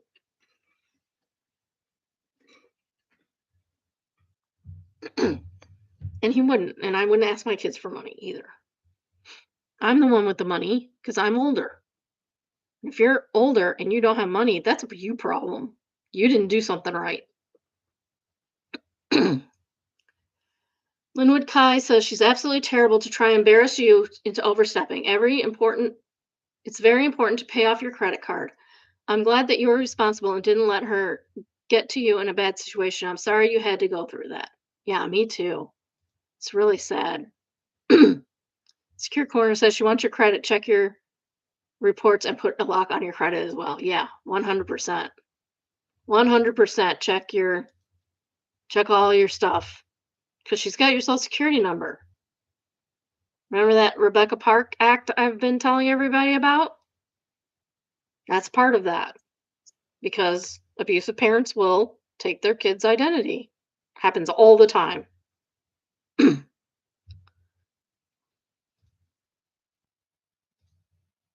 Okay, what'd she do? All right, this is a sad one, guys. Buckle up. It's Bye Bye Job, and it's entitled Alabama Teacher of the Year is arrested and loses her job at a Christian school after video surfaces her brutally beating her 12-year-old son. Wow. Teacher of the Year indeed. She's the reigning Teacher of the Year. So she got that like this year. Oh, come on. And it's behind a paywall. You stink. It's behind a paywall, so I guess we won't know. OaklandPress.com, do better.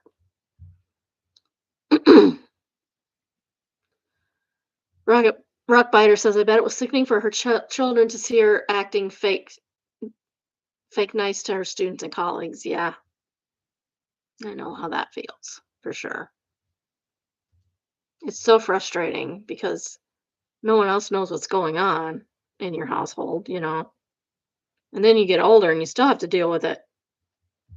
Like, listen, you don't know anything about me. This, and that was going on. So, yeah.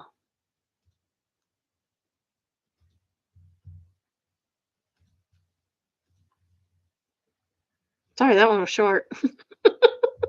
Usually I kind of glance through it for you guys, but not today. Okay. Next is Oh No Consequences. I'm not attentive enough. You shall have my full attention. And it's flared story time. I teach at a uni where I'm known as a very easy instructor. Being on time with assignment, full credit. Late and lower grade. Missing something equals 0. There's exceptions written for written project, but regular work is really easy. This year started poorly. Not only did I have a personal issue, but my course was thrown off for being assigned the wrong textbook. As such, there were issues, but I extended deadlines so nothing would be unfairly late. And I even added on an introductions discussion worth 10% of the class grade, meaning if you say hello, you get a 10 out of 10. Sounds like a good teacher. A couple of students were worried. One student, however, really took the cake. The department admin texted me to say a student wrote us an email. Can you please reply today? She wrote my boss that I should be fired because of how badly things were going.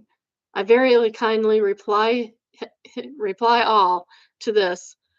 Would she think she'd be like, oh, I'm in deep doo-doo? She did not. She emailed the chair again. He forwarded, I repeat, and and I add, you are clearly a good student who wants to do well. Let me know what deadline for the affected work is best for you. Now she's stuck because it seems to me she doesn't want to do the work. This is another chick from Oakland, from our Oklahoma University. Are you familiar with that? You should look that up.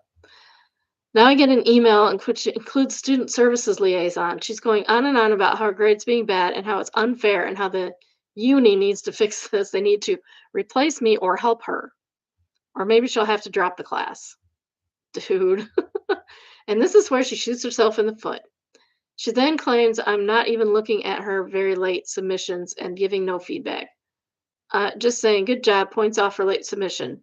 She adds that she needs my substantive feedback. I replied, the only things you've done wrong is submit work late. For example, the intro assignment, which only required you to post your name and something about yourself was worth 10% of your final grade. You submitted it 15 days late. So you got a 5 out of 10. Last week you submitted assignment 10 days after the deadline you asked for. So got a 3 out of 5. You have an assignment due tonight. Please get it in on time. This is one of the assignments I always give substantial feedback on. She got it in, so I wrote everyone that evening to give my feedback. This is a compelling paper with information I did not previously know. Mind you, this is a freshman level course. It is also well written. Great job. I'm very happy that you are good at using AI. However, you have a lot of data that needs to be verified. I then gave 8 examples of things she needed to check to see if they were true. Per the instructions, you lose 5 points for not verifying your data and 1 point for not double spacing your paper. 4 out of 10. This girl's dumb. She replied that was not fair because she always gets top marks. She's a freshman, right? You always got top marks in high school. College is a whole other thing for a lot of people. A whole other thing. Some people, valedictorian of their class, can't cut college. It happens sometimes. She replied that it was not fair because she was always gets top marks. She also said she has a heart condition. Wah, wah, wah. I told her she can come into virtual or in-person office hours, and the student services liaison is also welcome. Given the reason she got a 4 out of 10, I think her liaison told her to stop before she got into trouble. Last week, she had attached a corrupted file as her assignment, so I gave her that feedback and then put 0 out of 5 for the assignment. She gonna get herself fired. Just say Jesus and you'll be fine.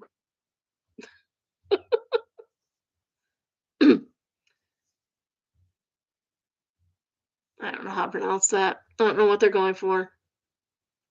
With the corrupt file, this is a top comment. With the corrupt file, I would bet she's trying to get extra time on the assignment. I've seen this advice on Reddit before. OP says, yep, works it very well in secondary school. Profs tend to know better. Sith Wolf says, it worked great 20 years ago. Oh, yeah, she's just fighting for time. The second top rated comment is from Useful Language, and it says, when I was having health issues affecting my ability to hand things in on time, it never occurred to me that the logical thing to do was get my instructors fired. Instead, I got medical notes together, went to either the student admin office or for exam-based things or individual lecturers' office hours for coursework-based things, to apologize profusely for not being more on top of it, explained that the reason was because I was literally struggling to get myself out of bed and washed, dressed, and fed. I was being tested routinely for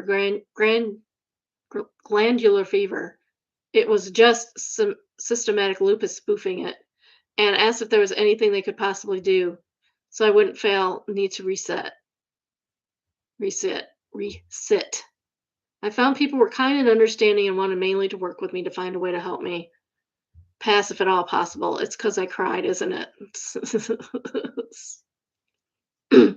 OP says, 2 other students have had issues. They let me know. One handed in nothing, then told me later her brother died. Edited to change no proof to no proof needed. I said, when you do think you can get everything in, because she didn't drop, she had to do the work at some point. Another recently replied to me sending her an email about how great she was doing, thanked me because she has cancer and it's very hard. Yeah, my daughter right now is on Right now, well, I guess she's going to go back this semester, but she's been on leave for a semester because of her health problems.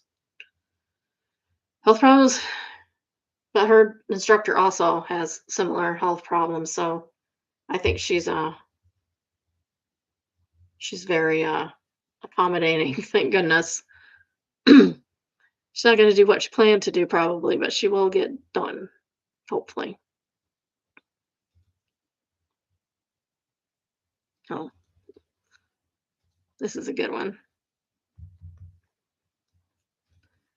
This is from Wang Yu Karen, and it's entitled "The Supreme Court Says Wang Yu Karen." And I'm just going to show you the picture. You will know. If you know, you know. Ha ha. Lost again. She loses every time. I don't see why she keeps trying. Pirate Pirate John says she's very concerned about the sanctity of her fourth marriage. I think it's the fourth marriage to her second husband. Fourth marriage and the second one to her second husband or something like that. And her child who's out of wedlock. Winelands guy says in her 60 years on earth, Kim has been married 4 times, divorced 3 times, married twice to the same guy. Let me just take this in. This lady here wants to protect the sanctity of marriage. Am I missing something? Gribbett says she also got pregnant by one of the other husbands, number 3, I think, while married to number 1.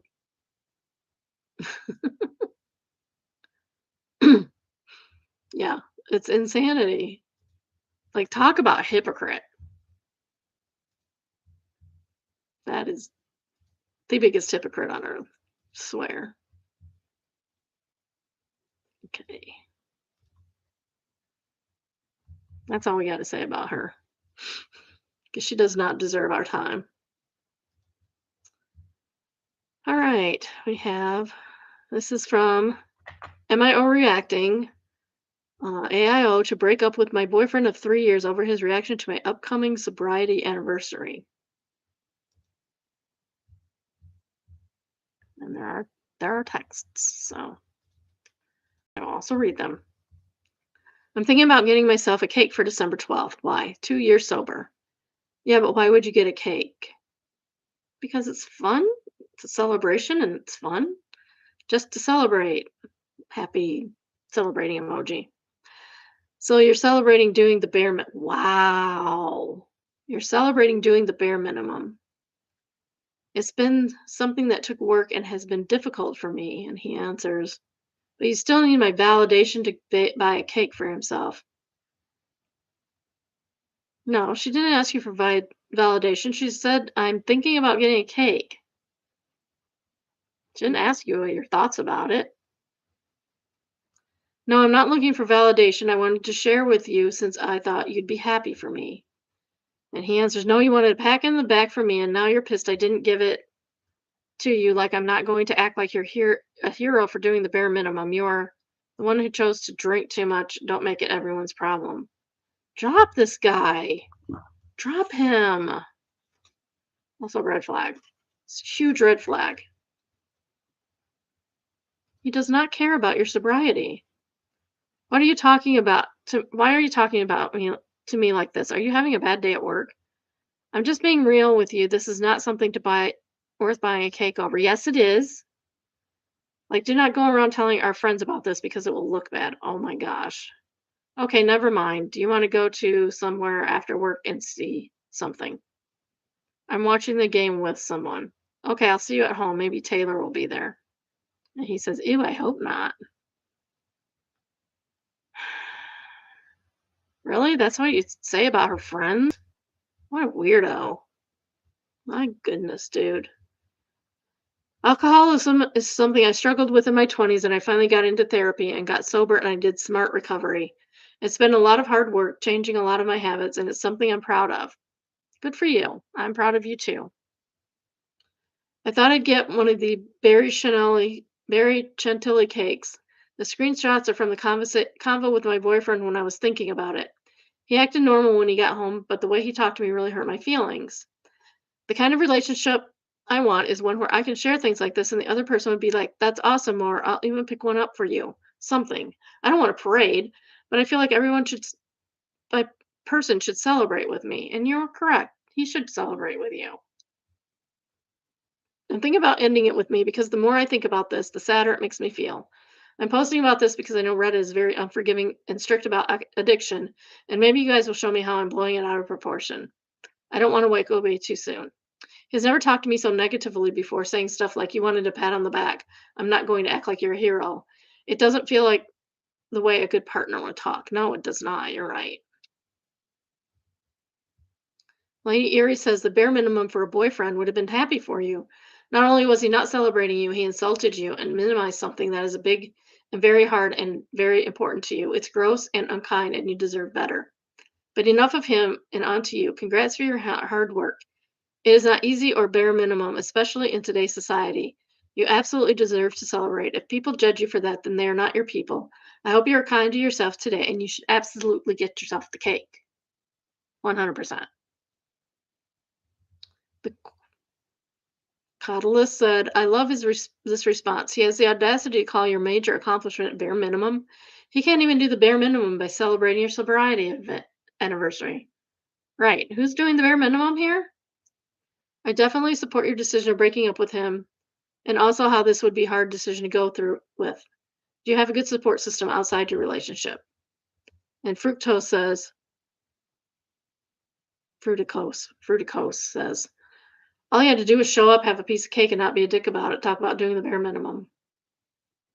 Dark Side Mag says he didn't even have to show up and have cake. He literally just had to not tear it down. Yeah. Nope. Kick this guy to the curb. He's got too many red flags. And why is this all of a sudden out of the blue? He's acting like a jerk. Is he jealous? Is he jealous she gets to celebrate something that he doesn't? Because why would that surprise anyone?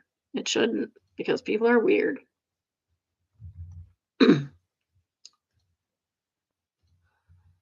And next we have best of Redditor updates. I, 23 male, have been sleeping with my best friend, 32 female, and for 2 weeks I think I've been dating for 10 years and never realized it. This is from originally posted. It doesn't say. Let me find out. In relationships. Okay, August 11th, 2016. So me and Sophie have been best friends since like the first grade. She was my next door neighbor growing up. We went to the same college, got jobs in the same city. We've been roommates since we were like 25. So typing this, it almost seems like we've been a couple all along. But I've never really thought of her sexually since we were teenagers. She had a boyfriend at like 17 and they were really in love with each other and I was good friends with him, but unfortunately he drowned like a week after we graduated high school. Oh, that's so sad. She was obviously a wreck and I helped her as much as I could to get through it and the process became pretty inseparable. It's not like one of us was clinging to the other, it was completely mutual. We liked the same things, we had the same interests, and did stuff together all the time.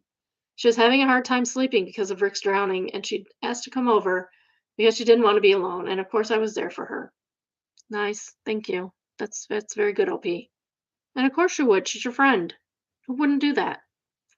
Eventually, we graduated college and decided to get jobs in the same city.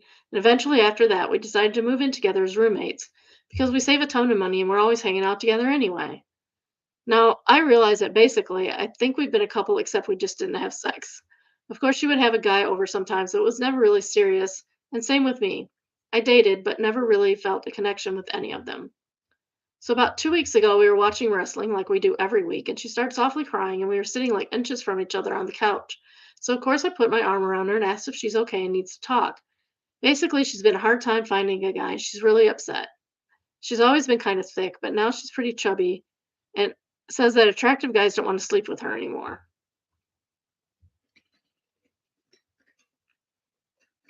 There are attractive guys that are attracted to chubby. You just got to find the right one. So I'm trying to be supportive and stuff, and I wasn't lying. I always thought she was really pretty. But I said that's not true, and that plenty of guys would love to sleep with her. She's not a prude or anything. We always make crude jokes to each other. And I said something like, if we weren't best friends ever, the best friends ever, I'd have been trying to. to weighing you for the past 10 years. She gave me this look, and I had to flip switch on a robot. Like she was just staring straight into my eyes, and my brain is telling me to kiss her, so I did. We're making out for probably 5 minutes, and she pulled my shirt off, and I pulled hers off. And then I'm think, oh my God, what am I doing? So I stopped, and I'm like, well, we need to think about this. Are we sure we want to go down this road? We talked for like 2 minutes, and we basically said, hey, we've been friends for 25 years. Then going through the worst, way worse things together than having sex one time shouldn't be an issue. This was by far the best sex I ever had. And now since that time, we've had sex at least once a day, sometimes 2 or 3 times. Oh, you're a couple now, honey.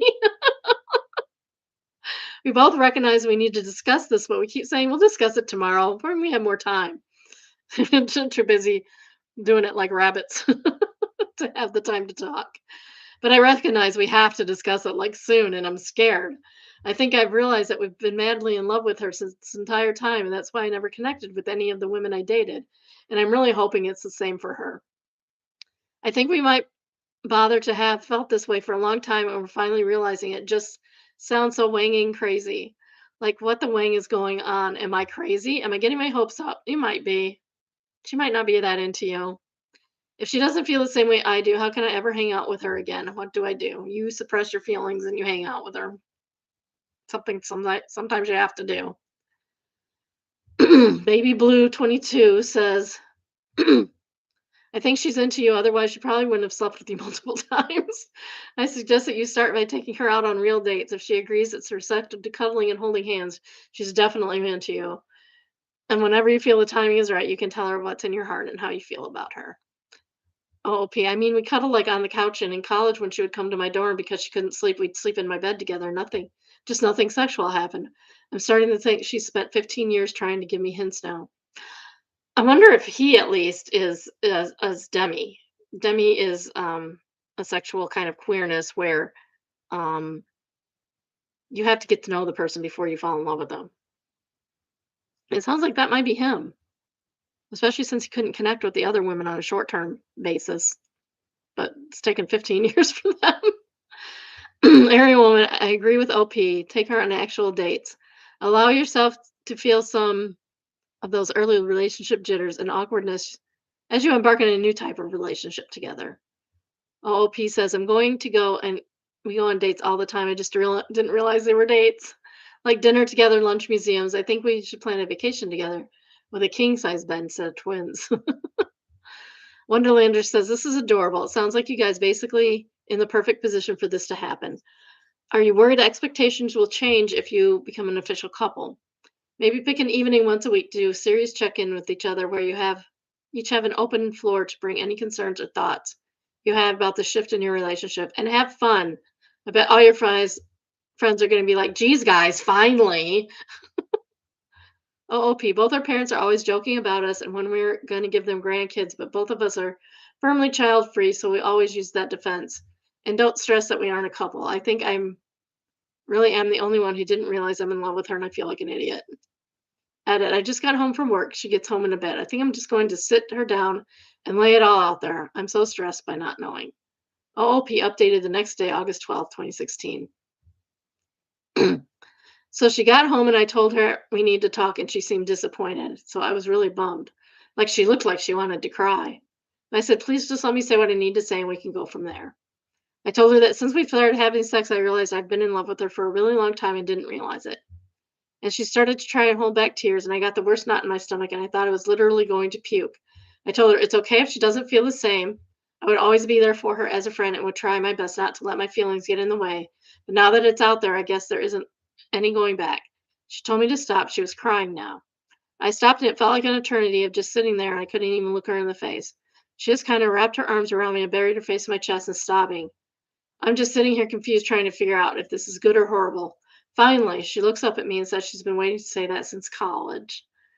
And the reason she was crying with me on the couch the other week was she thought it had been long enough and it wasn't going to happen. And that's why she kept trying to put off having a talk after we started having sex because she thought that it was in the closet we'd become a couple. Now we're waiting for our Chinese food after having some awesome sex. Thanks so much for the advice and getting me to finally say something.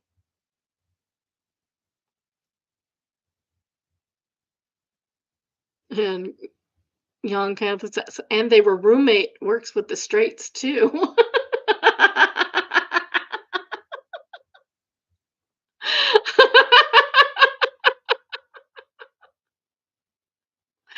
Oh, the model citizen said, "Oh my god, they were roommates." Oh. Snooty says, "I guess I will have to reassess everything I have known to be true in the world now." Oh. Oh, I'm so happy for them. I'm glad that worked out. I'm so glad that worked out. Yeah,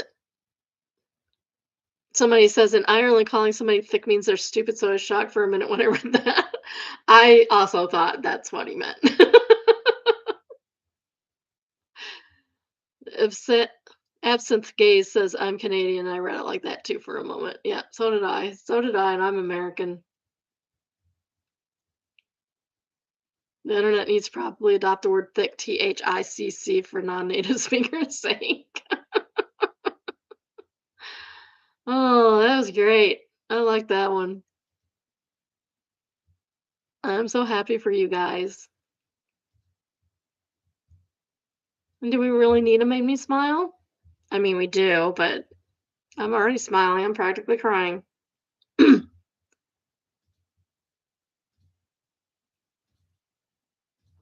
always need to make me smile for 10 things. Oh.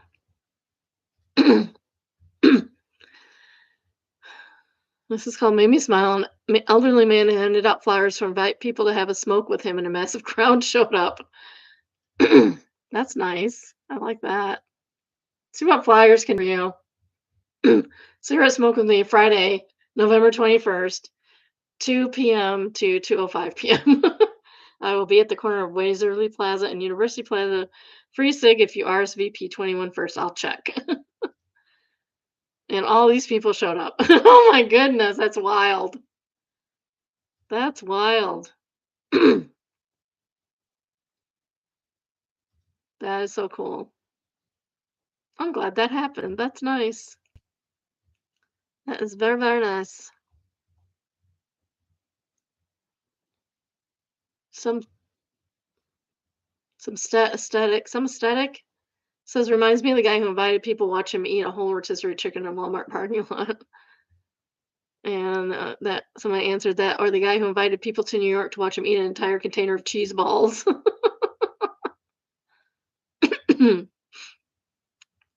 That was nice. That's nice. I love it. Maybe I should put a flyer out having people come and play a game with me. All right, that's it for the year, guys.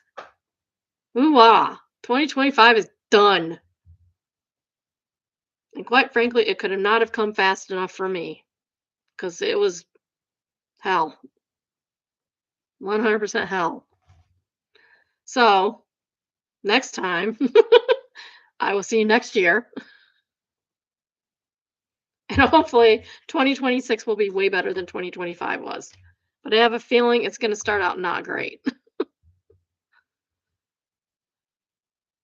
But I love that for him.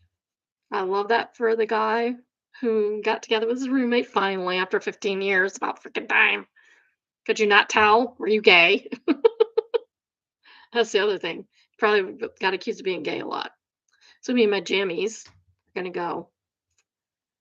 I was going to take down the Christmas tree, but I don't feel like doing that. Maybe I'll do that tomorrow when my husband's here. Yeah, I won't be on tomorrow or Thursday because holiday. But I will be back on Friday for our first 2026 episode. So have a great holiday, you guys, and I will see you on Friday. Bye, biddies. Love you. Bye. Bye.